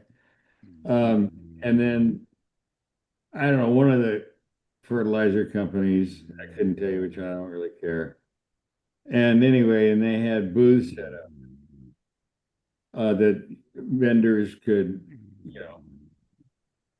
And so there were about 4 or 5, maybe more, seed people, all the way from Michigan. You thought you were going to drag Michigan seed out to the Oregon and sell them? What are you guys drinking back there? You know? Anyway, you get the idea. So I went through the list of all the top 25 of this was a cup, you know, you turn in your weed and they had these dickheads that, you know, evaluated it. As it turned out, the #1 winner later admitted that they used Fox Farm synthetic fertilizers in their fucking grow. But anyway, that's another story. So who was it? Oh, Cushman came, Cervantes came, and I got roped into working a booth with the clowns from Malibu. Yep. Compost, Mr. what was his name? Blue cow. You know that cow story? Fuck. If I hear about that cow story one more time, dying at midnight and yeah, turn it into a veal steak. So I got to really like talk. Anyway, so the top 25 winners of the cup, I ran it through chat. Not one of them lasted past the first year of legalization. Is that rich? Not one. The top 25, can you imagine? The guys that placed, you know, 90th and 100. Real farmers. Flash in the pans. See, here's the deal. You and hopefully me grew up in a generation where quality was the driving, but was a driving force in the production of cannabis and sales, right? That disappeared with this generation. Quality is not, it's convenience and price. And you Convenience, price, quality of Instagram picture. Well, yeah, that too, yeah. Gotta have them Instagram pictures. I wish I would have known you when I had my turd in a punch bowl award every week on Instagram. I created a picture with a crystal punch bowl and then Hawaiian punch. Yeah. And then I got one of those plastic dog turds and had it floating in there and took a picture. And I had my turd in a punch bowl award each week. Most product, you know, you can imagine. So. And that's when I don't want to start any battles because let sleeping dogs lie. But there was one organization that if you so much as mentioned, well, Coos says on their Instagram page, instantly banned. Instantly banned. Okay. I believe it. And somebody made a mistake of telling me about it. And so, of course, well, hey, I had In less than 5 months, I had 52,000 followers. Yeah, it was pretty. Well, I was one of those followers. I had fun. It was pretty good, but he ended it too quick. Yeah, I got tired of it. See, it was It Ted Hussey that got me over there. He's the one that called me one day out of the blue. And he said, "Boy, you sure are big over at IG." And I said, "What's IG?" He says, "Instagram." I go, "What's Instagram?" He goes, "You really don't know?" I said, "No." Anyway, long story short, I went and got an account or whatever. And I've always used Clash on a Scoot. I don't, you know. So anyway, the next morning I called Dickhead, excuse me, Dad, and I said, "Hey, what's a subscriber, whatever the term they use, because all boards use different follower, yeah. follower." He goes, "Oh, did you get a couple?" I said, "Yeah, 980." And then he just goes, uh, "I've been over there a year and I only, I went, is this a contest or something?" And Some would have you believe. yeah, this is like 2015 or 2016. So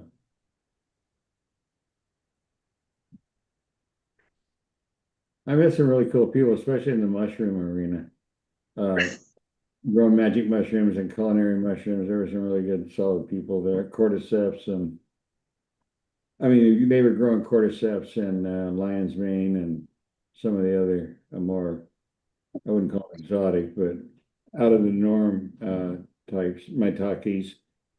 And when you go out in the woods, you call them Chicken of the woods. Chicken is of the it hen woods. of the woods or chicken of the woods? There's I believe there's both. And there's a lobster of the woods as well. Which isn't a true mushroom. It And isn't? maitake is the name for the one we just mentioned. The lobster mushroom, yeah. Hen of the woods. And it's Hen not of the chicken. woods. Yeah. Hen of the woods and maitake are the same, I believe. I'm pretty sure. Okay. So you find those in Oregon on the coastal range quite a bit. You find chaga. You find I get a lot of chaga around here. you get birch on the birches. Yeah, yeah. That's medicinally, that's one of the more powerful of all the That's what everyone tells me. That's what that one really stimulates repairing in your system. Like, and it's one of the yeah. I don't It's know that I shouldn't say it, but I've never seen them fresh like for culinary purposes. I think it's more of a dried and then pulverized in some way. Um, oh, and two things if you're going to grow your own mushrooms or harvest them, the spores contain no psilocybin. Anyone that tells you, "Oh man, you get the spores, you really get high." No, you won't. not a bit, not a Not bit a, of it. not a single fucking bit. Okay. The psilocybin or psilocin in fresh, you're more likely than not. If you're going to find psilocin, look them up together. Look at a molecule of a psilocybin and a psilocin side by side, and you'll see exactly what I'm talking about. So there is actually up here. There's a mushroom called chicken of the woods, That's right. and it only grows on basically stumps that look like that. They're usually a broken off dead tree, Right. Correct. and they're pretty edible for the most part. You can eat them like June and into July, but like after that, they start like I find they give you really bad gut rot. But yeah, they're cool mushroom. There's so many types. Well, And then like there's more. even up here in the forest, you'd be amazed at how many types of edible I boule know. mushrooms and stuff there are out in the bush. There's more. I don't know what the word I want to use. Strains, varieties of fungi than I there feel are. like strains is the right or Yeah. I don't know. Or There's more varieties or strains than there are animals and plants oh, combined. 100%. Yeah. Yeah, absolutely. I mean, see, fungi and algae formed the first plant. Yeah. Then plants created animals. And having said that, humans are at the last 15 minutes of this clock, this imaginary clock. Okay. So our arrival is pretty much, here you go, dickhead. Kill this, eat it. The first cultivated plant by the human race was barley, about 1,000 years before wheat. That's amazing. Yeah. And it's so good for your soil. As long as What's you that? don't, as long as you don't get microbial collapse. That's only from adding must be a ton of it. I don't know. I haven't experienced that. I've had copious amounts, but my Those, plants just do better. those plants I showed you, Yeah.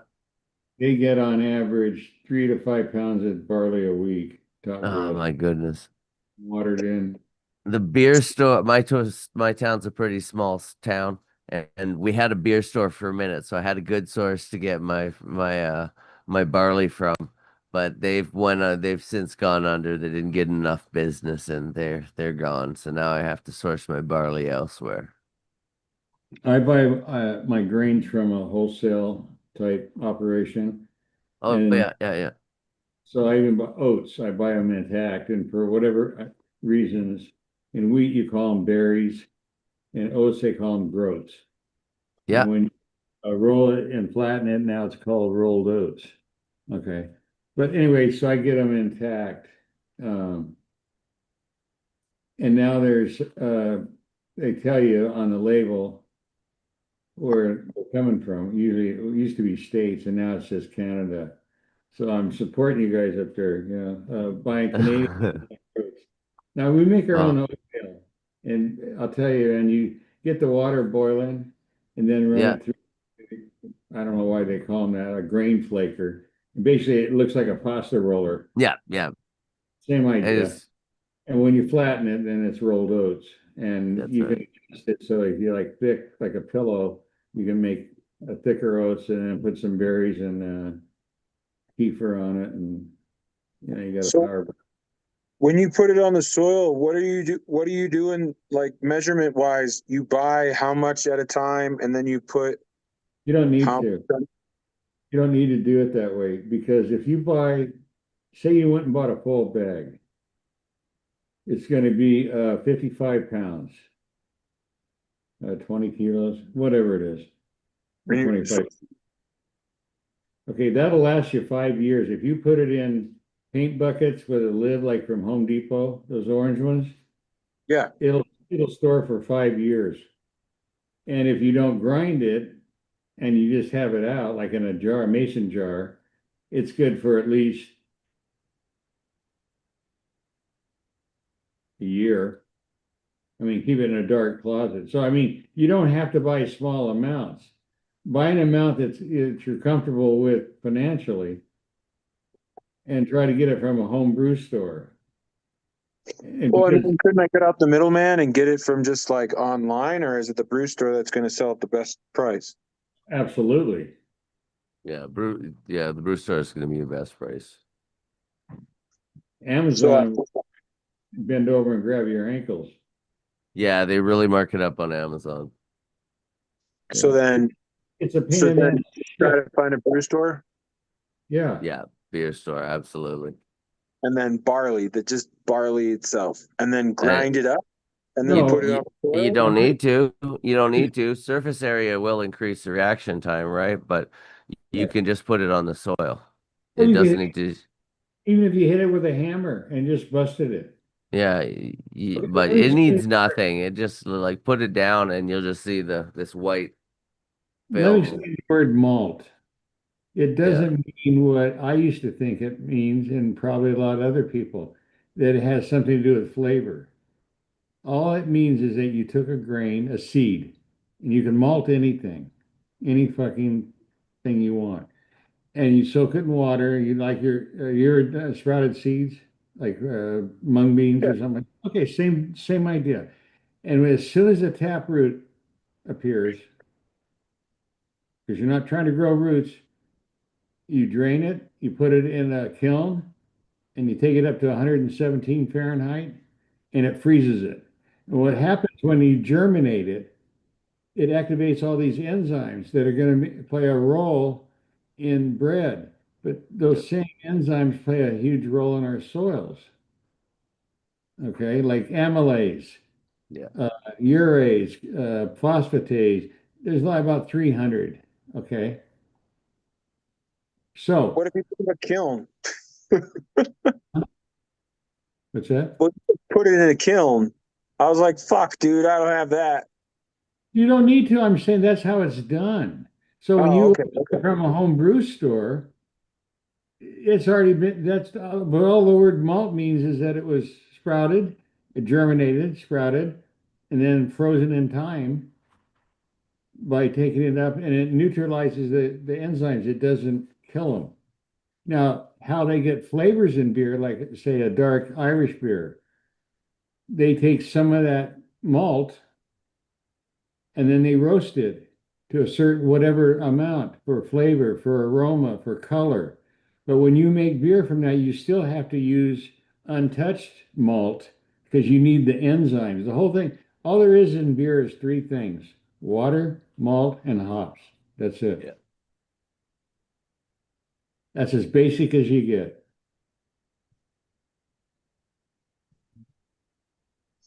So go to the beer store, get some malted barley, and then put it in the soil. Yes.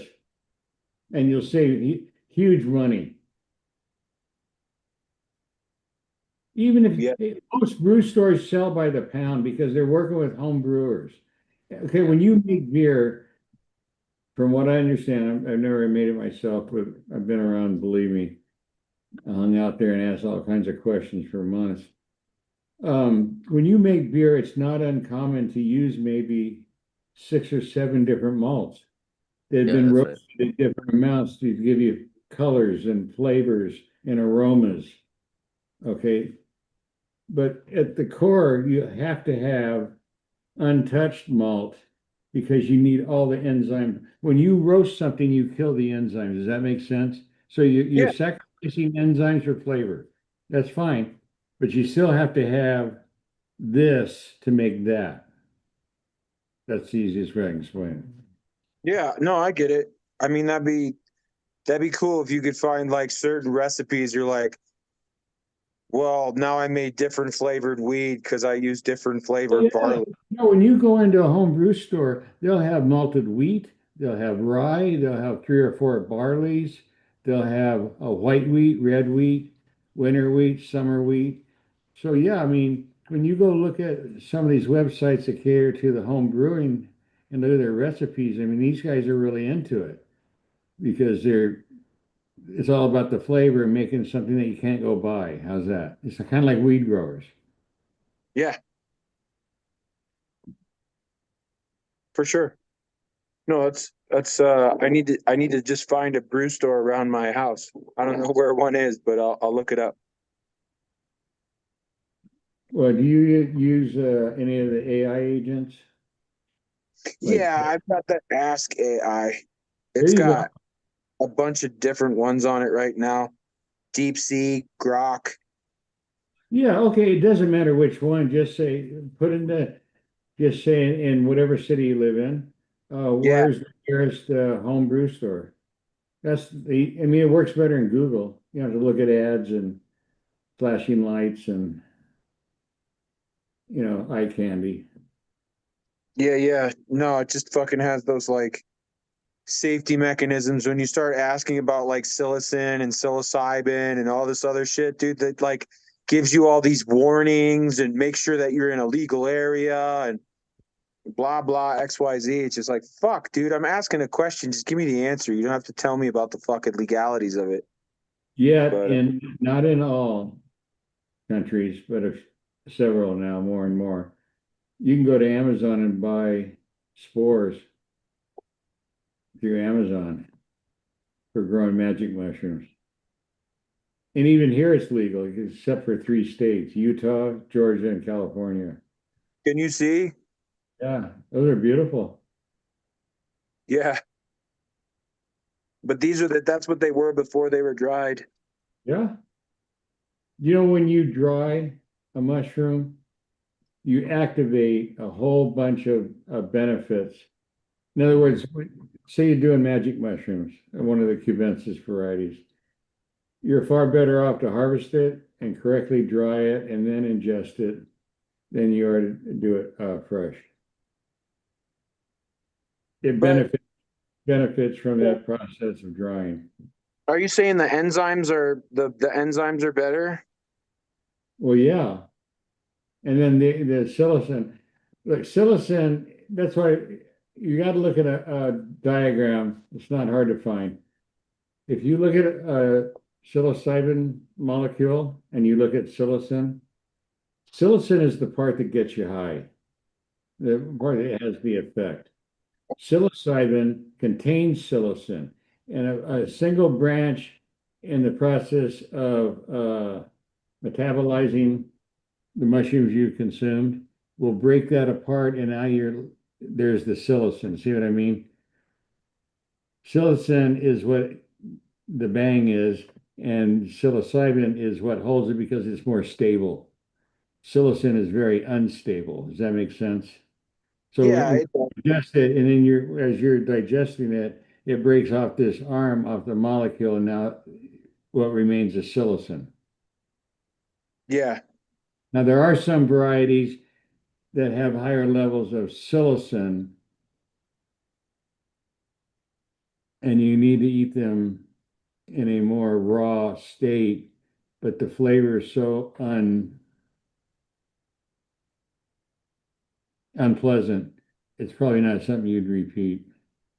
Yeah. I eat fig. Like I for the last 3 days, I've been doing pretty big doses just because I was looking up some of the research on micro versus macro.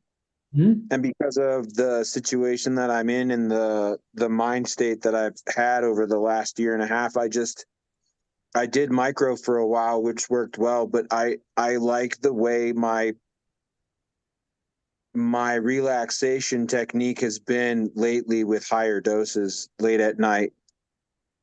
So it seems as if my mental awareness and my state of being in the morning is much more relaxed. I only did microdosing for a couple of years, so I'm not an expert, but here's what I would tell you. I mean, I did mushrooms first time back in '68, so, but this is one of those areas you're better off on your own. You don't need to be listening to me or anybody else because you'll figure it out. Yeah, exactly.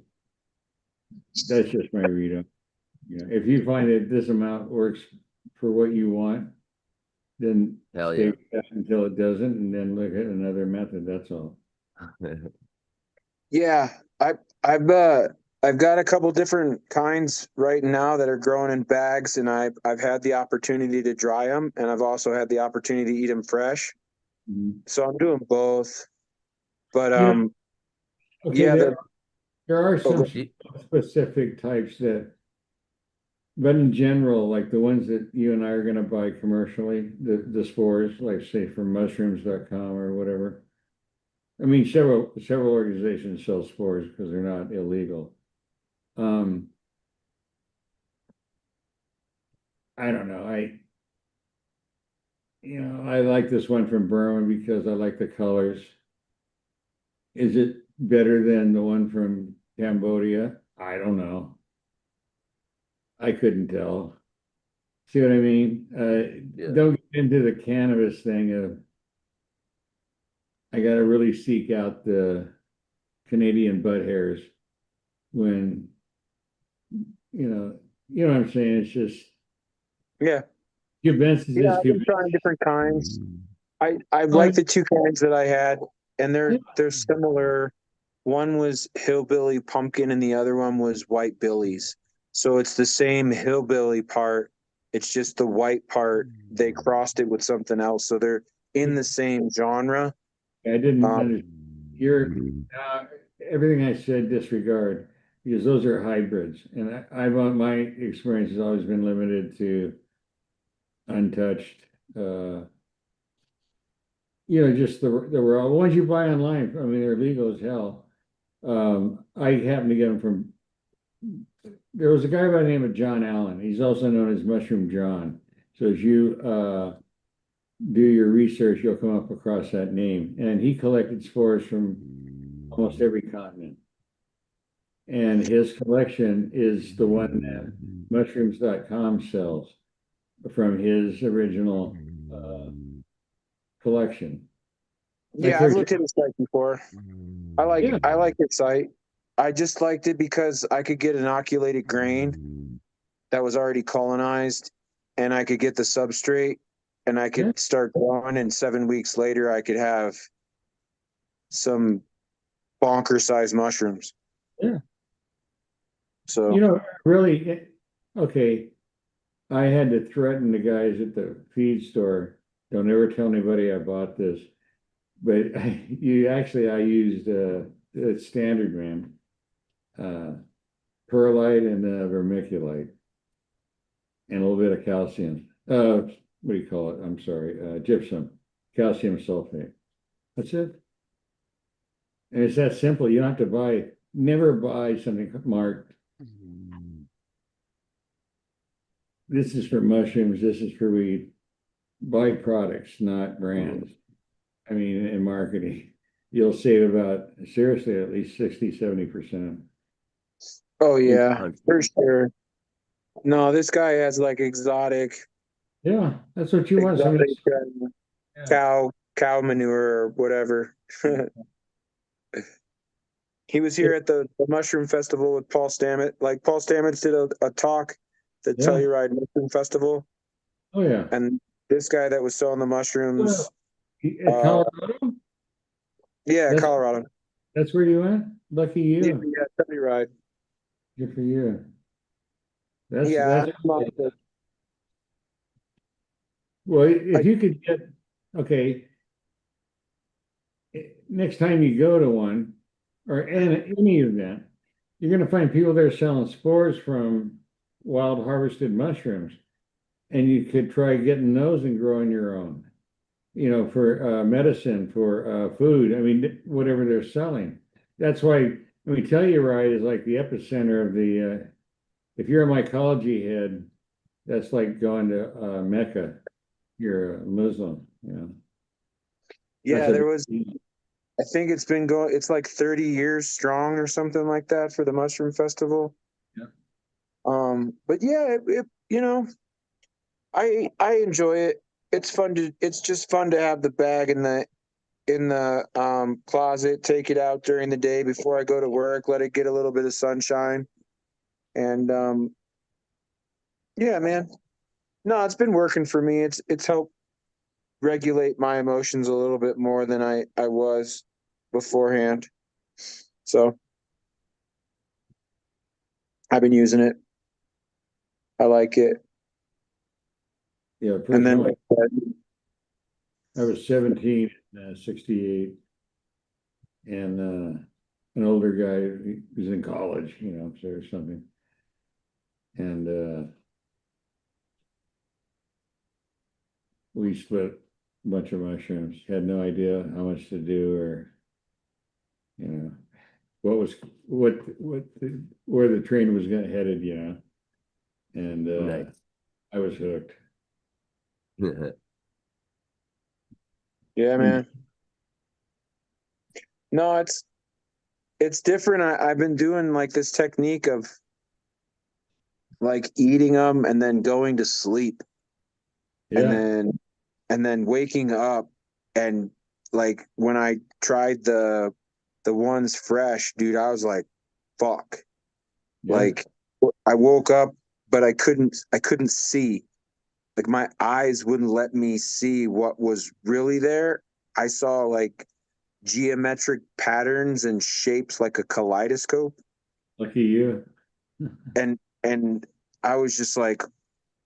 whoa, like I didn't even really consume that much. What's going on here?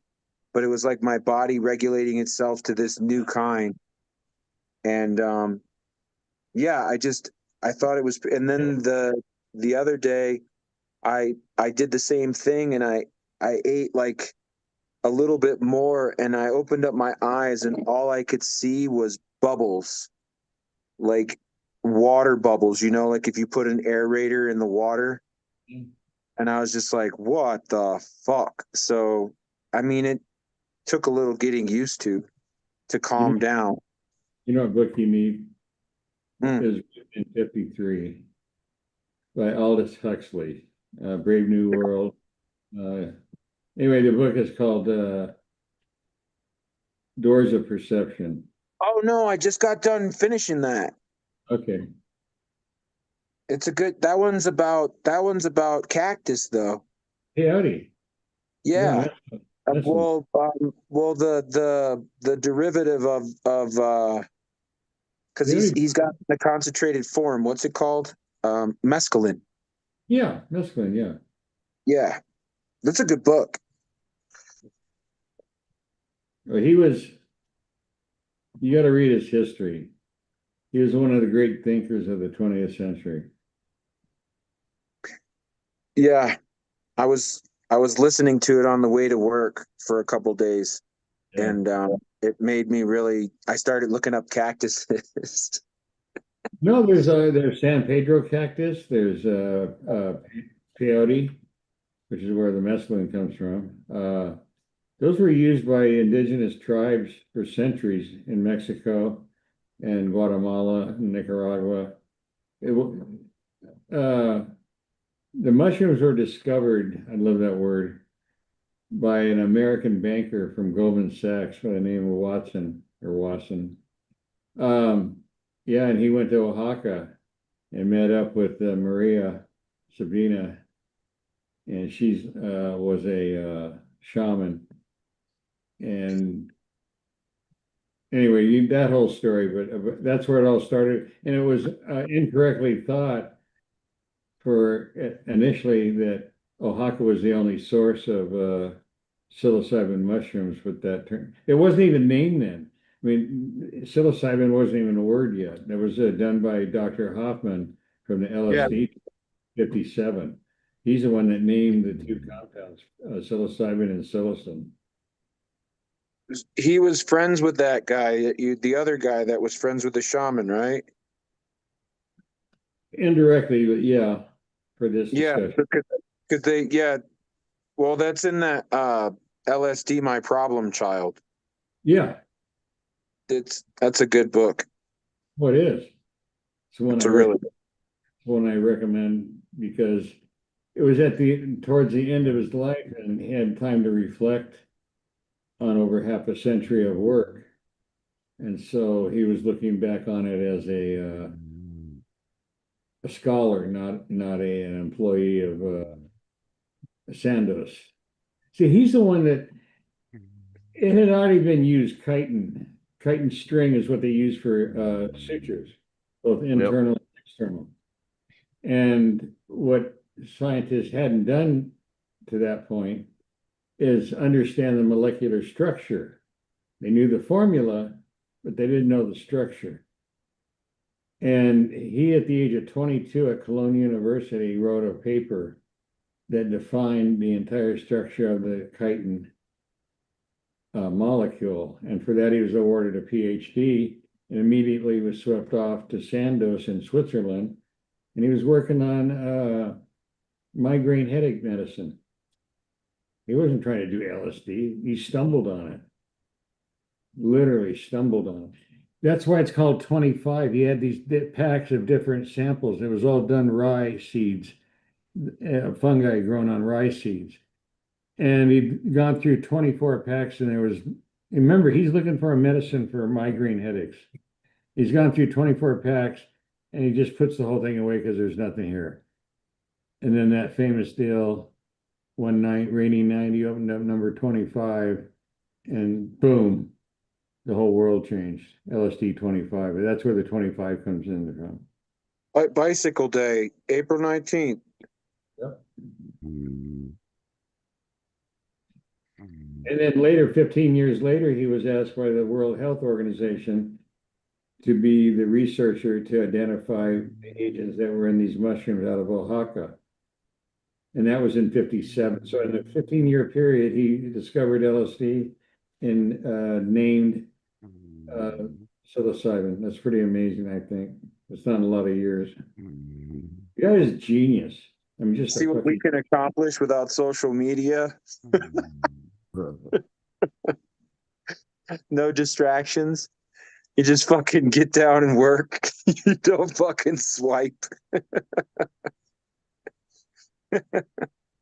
Yeah. It's like Da Vinci. What would do that be a fucking funny satire movie or something? Da Vinci as a kid fucking watching a Palm Pilot, fucking getting on the internet and fucking totally fucking his life, not doing shit because he's always swiping. Yeah, man, it's funny what people can accomplish when they actually put their mind to it and stop getting distracted with bullshit. Absolutely. Yeah. that old Well, computer term GIGO, garbage in, garbage out, you know. yeah. Hey, Wes, you said you got a bunch of Femmies? I do. Nice, man. Are you gonna? Well, when you were talking about that before, I was counting the drawer. I was gonna chime in, but you were talking about how the plants have different phenotypical expressions. So you have like, you have the one plant, but then when you make the feminized version, did you use one cut? So I have S1s and I have R1s. So can you take me through the process how you made your S1 and then your R1? Well, the S1 is just the plant reversed to itself. The Yeah. R1 is a so it's a Coots classic reversed to any of the other phenodes. And how many phenos did you have? I only had 5. That's a lot though. Yeah. So okay, so you use the same pollen from the first project onto the second project, is what you're saying? Yes, basically. Well, I it was all the same cuts, and yeah, I reversed the one that looked best earliest, and it turned out to be the best looking one of them anyways. So Yeah. yeah. Okay, let me show you this one. This is a TO straight from me. This has never been crossed. Because I was listening to some people at a round table talking about when they use silver thiosulfate and they take away the alleles, the 50% of the alleles, and then each time they're crossing it back to itself, that's when you're going to get homozygosity around the fourth generation. Oh yeah. And then so what do you get you get no hairs on it or Well, like your heterozygosity is like you're going to have different phenotypical expressions. So you're going to have the same plant and it's going to make seeds, but they're going to be a little bit variance here and there, right? One will be a little taller than the other. One will have like broader leaves than another. One will smell a little stronger than the other. But if you take the one that you really like and you cross it back to itself 2 or 3 times, that's when you're going to get that leaf, that smell, that structure more frequently in This your is true. I seed. agree 100% with that, yeah. And then the thing that you can do to get the hybrid vigor back is to cross it back to a brother or a sister that's from that same seed line in the S1. So you're not vectoring as an outcross, you're still getting the hybrid vigor from you get what I'm saying? I think so, yeah. So like you take the plant, you self it, then you pop those seeds, then you pick out of the ones that you really like, and then you back cross that 2 or 3 times, and then you self it, excuse me, you self it 2 or 3 times, and then you back cross it to the beginning progeny that you started with. And that's how you get your hybrid figure back. So anyways, yeah, I was gonna look into getting some STS and start doing some back crosses. Shit looks like fun.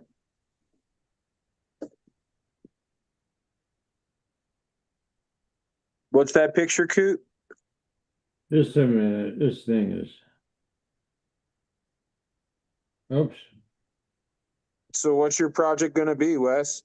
Are you There you just go. kind My Mm. project, nah, no real project planned at this point. Just got those seeds, gonna hang on to them. I'll probably give away some to a few people. Anybody who wants them could hit All right, me there up. you go. But You got to turn it. I can't turn it. That's a okay, T. That's at 21 days. there we go. Okay. Share.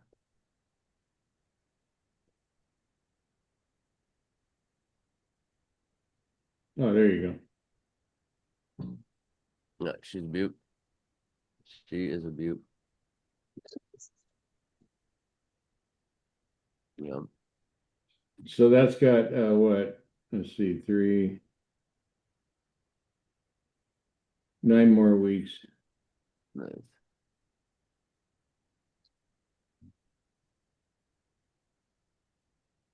but it could go indefinitely, right? Yeah, I've gone 18 is my record. That's See, awesome. my wife and I agreed I don't need to do that again. Too strong or what? No, it's not too, it's just you don't get anything done. I mean, if Yeah, you get up in the morning, go out for a walk, and then come back, have some coffee, and then do a bowl, you're pretty much wrapped up. nice. It's really good because it's well, for me, it's not I don't like being stoned. I like being high. Yeah. No, you got what? You got some fucking hospice weed on your hands, man. You let it go longer. You fucking Yeah. comfortable sitting there.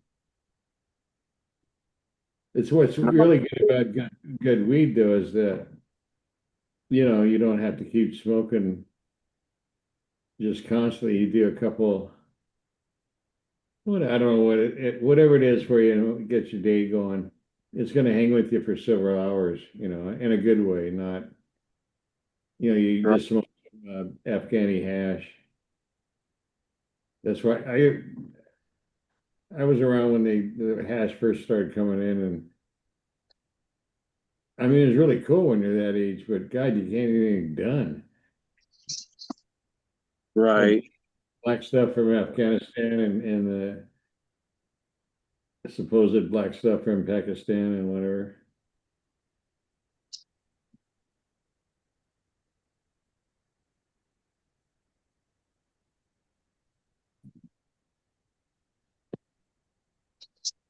What I like about the TO is that it's pretty much you don't have to do anything. Just grows itself. 10 pounds of her. Yeah, that's a record. I've never I mean I know guys that are well before it was legal, they were so-called black market. And hey, look, when you get busted, it's plant count. That's what they nail you on is plant count. So Absolutely. I'd rather get caught with 5 20-pound plants than 10 2-pound plants, kind of thing. 100%. Yep. Absolutely.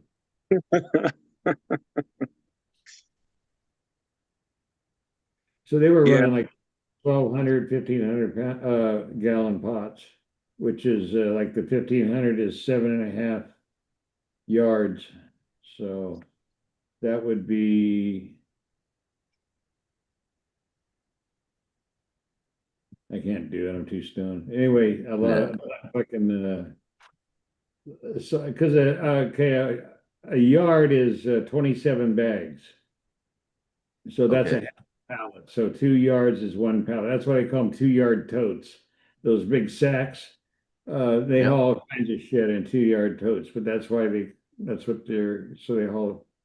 Anyway, so 2 yards would be, yeah, 1,000 pounds on that. Huh.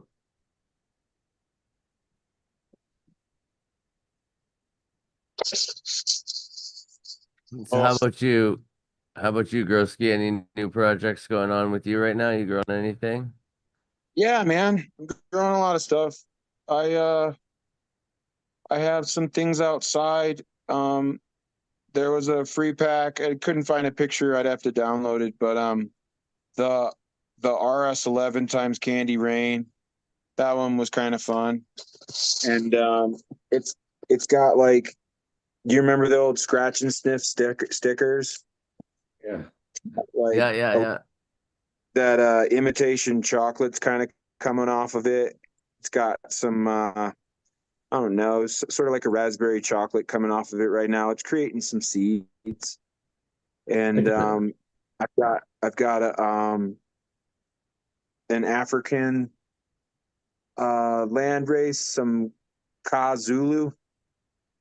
Oh, That's just starting to flower, and some like sour diesel from seed from a NorCal farmer friend, some Bordello that I had from work that I crossed with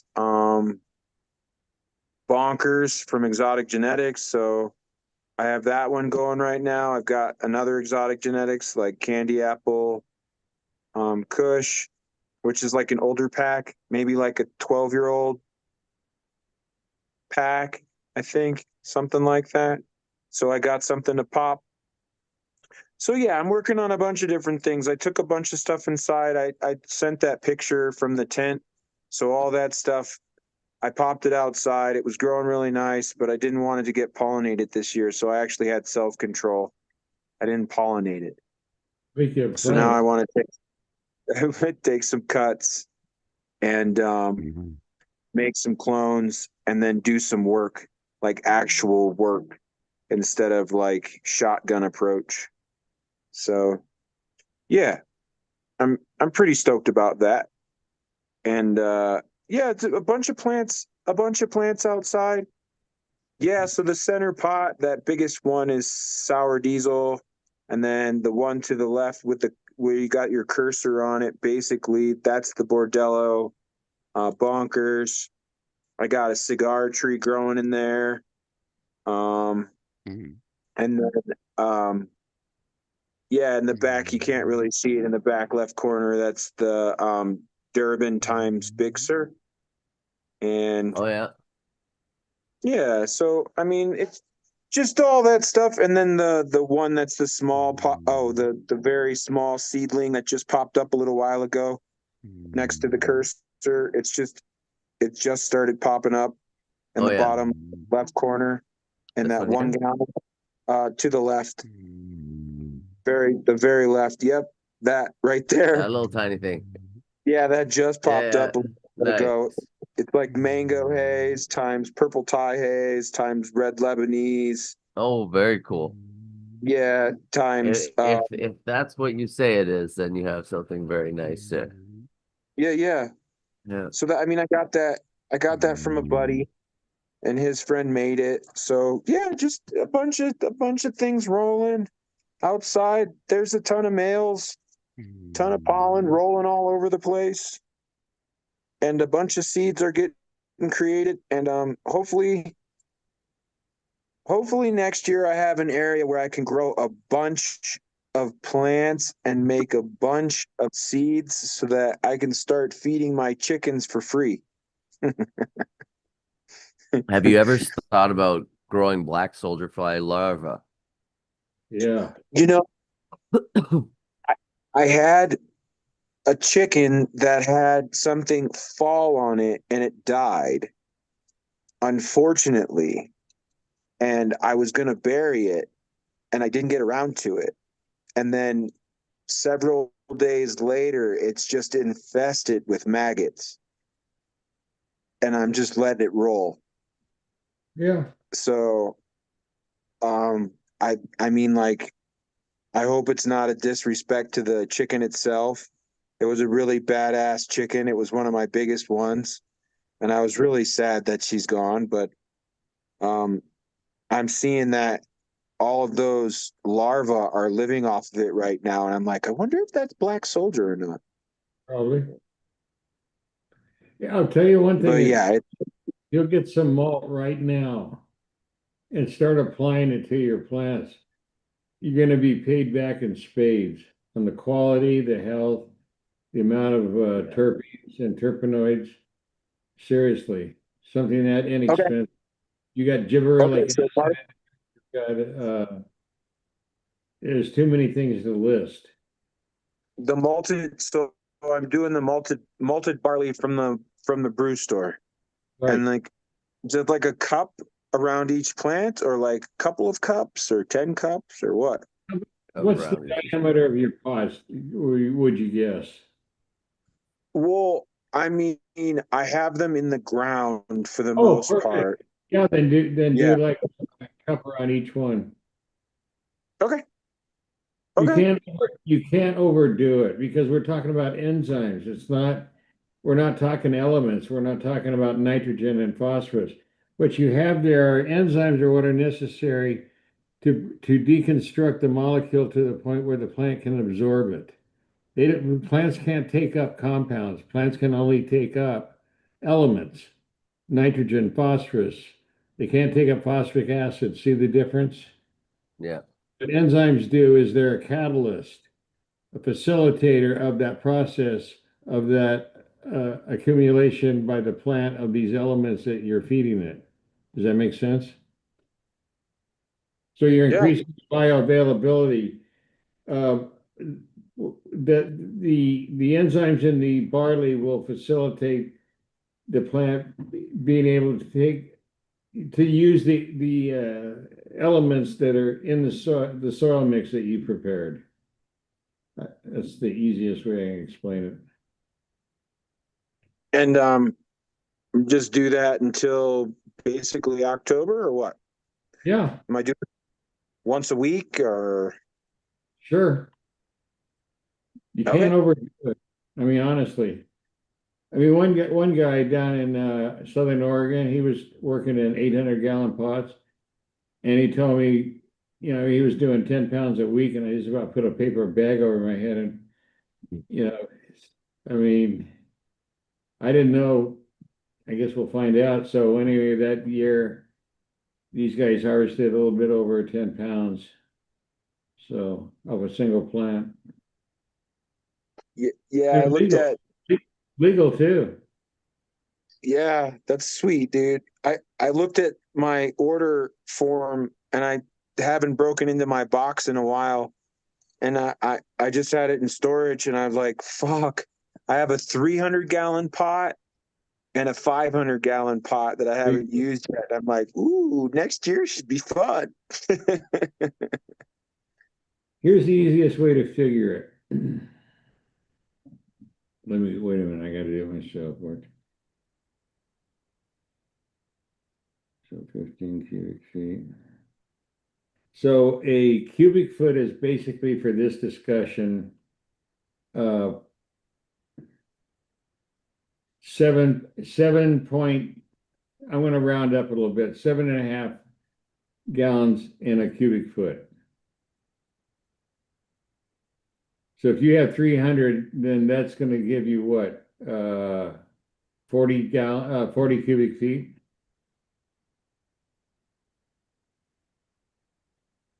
Sounds about right. Yeah, there you go. So 40 cubic feet is that would be 50 bags. Just to give you a visual. Yeah. If you go to Home Depot, 105 bags is a pallet. Okay, so that's half a 2 pound. yards. Yeah. Yeah. That's the easiest way to explain it. What would you use? Would you use sphagnum peat moss? Absolutely. How many cubes of that do you think you'd need? Well, you want to buy a product called Sunshine Mix number 4. It's been around the weed deal for 50 years. That's what the California and Oregon growers started with back in the 70s. It's made by Sungrow Horticulture up in Canada. They harvest more sphagnum peat moss than all their competitors combined.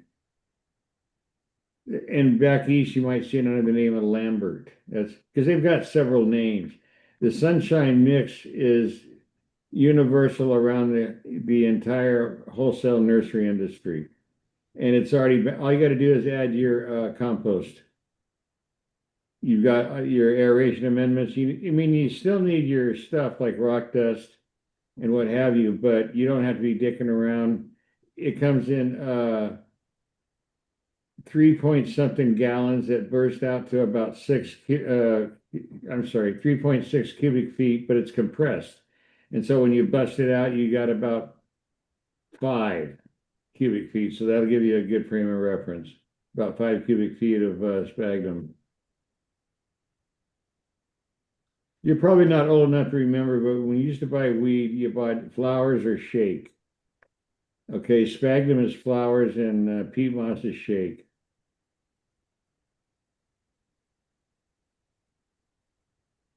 Yeah. Because you're only going to pay for this one time. You're not going to be throwing it out next year. The soil's going to get better. With just a few things you can do over winter, you can rebuild that soil, make it far better than it is the day you mixed it anew. Yeah, I've been rocking. Well, I live close to build a soil, so when I first moved here is Oh, when I started you're in good shape. soil with bags of soil and shit like that, right? And now I don't buy anything because I've just been amending my soil with horse manure and chicken manure because my chickens run around like crazy now, so they shit everywhere. I had Hey, 12 I met, totes horse I met manure. Jeremy back in 2011 or 12. He was on IC Mag, and I'd answer his questions, and he took whatever and turned it into quite a successful business. Yeah, he's rocking pretty hard, dude. Yeah. He's got oh, what I forgot his name of his genetics, but he's got a soil blend with Jeremy right now too. And Duke Diamond. yes, Yeah. yeah. So Basically, Duke's his soils that he sells, Villa soil is my recipe. he's got your Coots cook your own recipe Coots. Like Yeah. it's a pallet's worth of stuff, and you can do it that way, or you can buy the 3.0, or you can buy the light blend. Yeah. I bought the 3.0 for a while. I bought the light blend for a while, and then I bought a whole pallet worth of worm castings, and I Rocky got it Mountain. for a deep. Um, it was it. I think it was a mixture of that and something else because Okay. it was but it was supposed to be $1,000, but I got it for $100 because it had the little particles of the container in there because it was in the sun for the whole year. I got you. So I saved 900, and Hey, he's got I a was able to product mix there. that with the horse manure. He's got a product there. It's called Holy Cow, and it's milk kefir whey. It's the finest fertilizer I've ever used in my life. I mean, bar none. It's magical. Don't high dose, but whatever the directions are, follow it. Which one? Holy Cow is the name he sells it under. Okay. It's Holy got cow. yeah, it's got like 10 times the amount of strains of lactic acid than EM1 and all that horse shit. Plus, it Yeah. has No, I was not using only lactic acid, it also has fungi. There's about 15 fungi strains. yeah, I was using a company that he collabs with, the Rootwise. Yeah, So Rootwise had some really cool inoculants for soil. So I was using that in the beginning, and the Colorado Worm Farm, I was using their castings. I used a couple bags of their stuff. Their stuff is beautiful. yeah. And They sent me a bag of it to test a couple, 3 years ago. I was blown away at the quality. yeah, it was beautiful cake, like Yep. cake batter, you know. And yeah, so when I got started, that was what I used, and so now that's been going for 3 years, and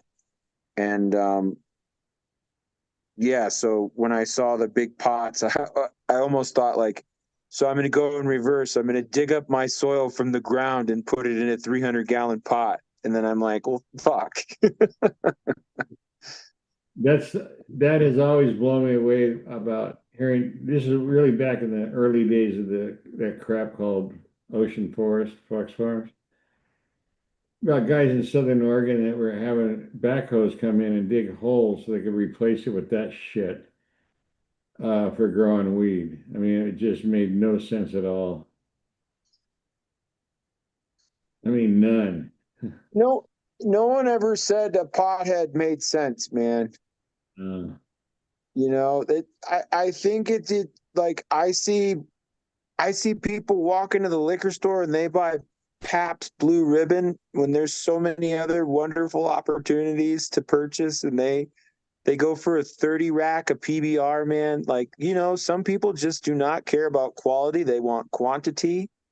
They want they want to fucking hear the lip service of how cool it is to drink that shit. I don't fucking know, man. Some people just don't want to learn, man. hey, 42% of all sales on the West Coast is carts and pre-rolls. You know, I think a lot of people justify the carts because they don't want to get um, Hi. busted They don't at want to get work, high. Yeah. Well, because they want to dip into their bathroom at work, take a few puffs, and get right back out on the fucking sales floor and get to work. yeah. And it's either edibles before work, the vape pen at work, and Mm. then by that time they've already spent their savings, so then they can't go buy good stuff. So then they'll maybe have a pre-roll on the way home if they're ballsy and don't mind smoking in the car while they're driving. So I think just people went for convenience over quality, man, and I see it time and time again. And it doesn't help the matter that when you go to the store, the person that's working behind the counter has been bamboozled by the person that gave them free samples. You're not talking about the bud tender class, are you? Well, yeah, I didn't even. I mean, like bud tender is kind of stretching the imagination. That person working behind the counter, I know. Yeah, I know. and nowadays, you know, hey, people can do whatever the heck they want to do, but there are some pretty interesting characters nowadays. I've met some very well educated ones, but that's usually the person that owns the place and they're working that day and they have an understanding of everything that's behind the counter.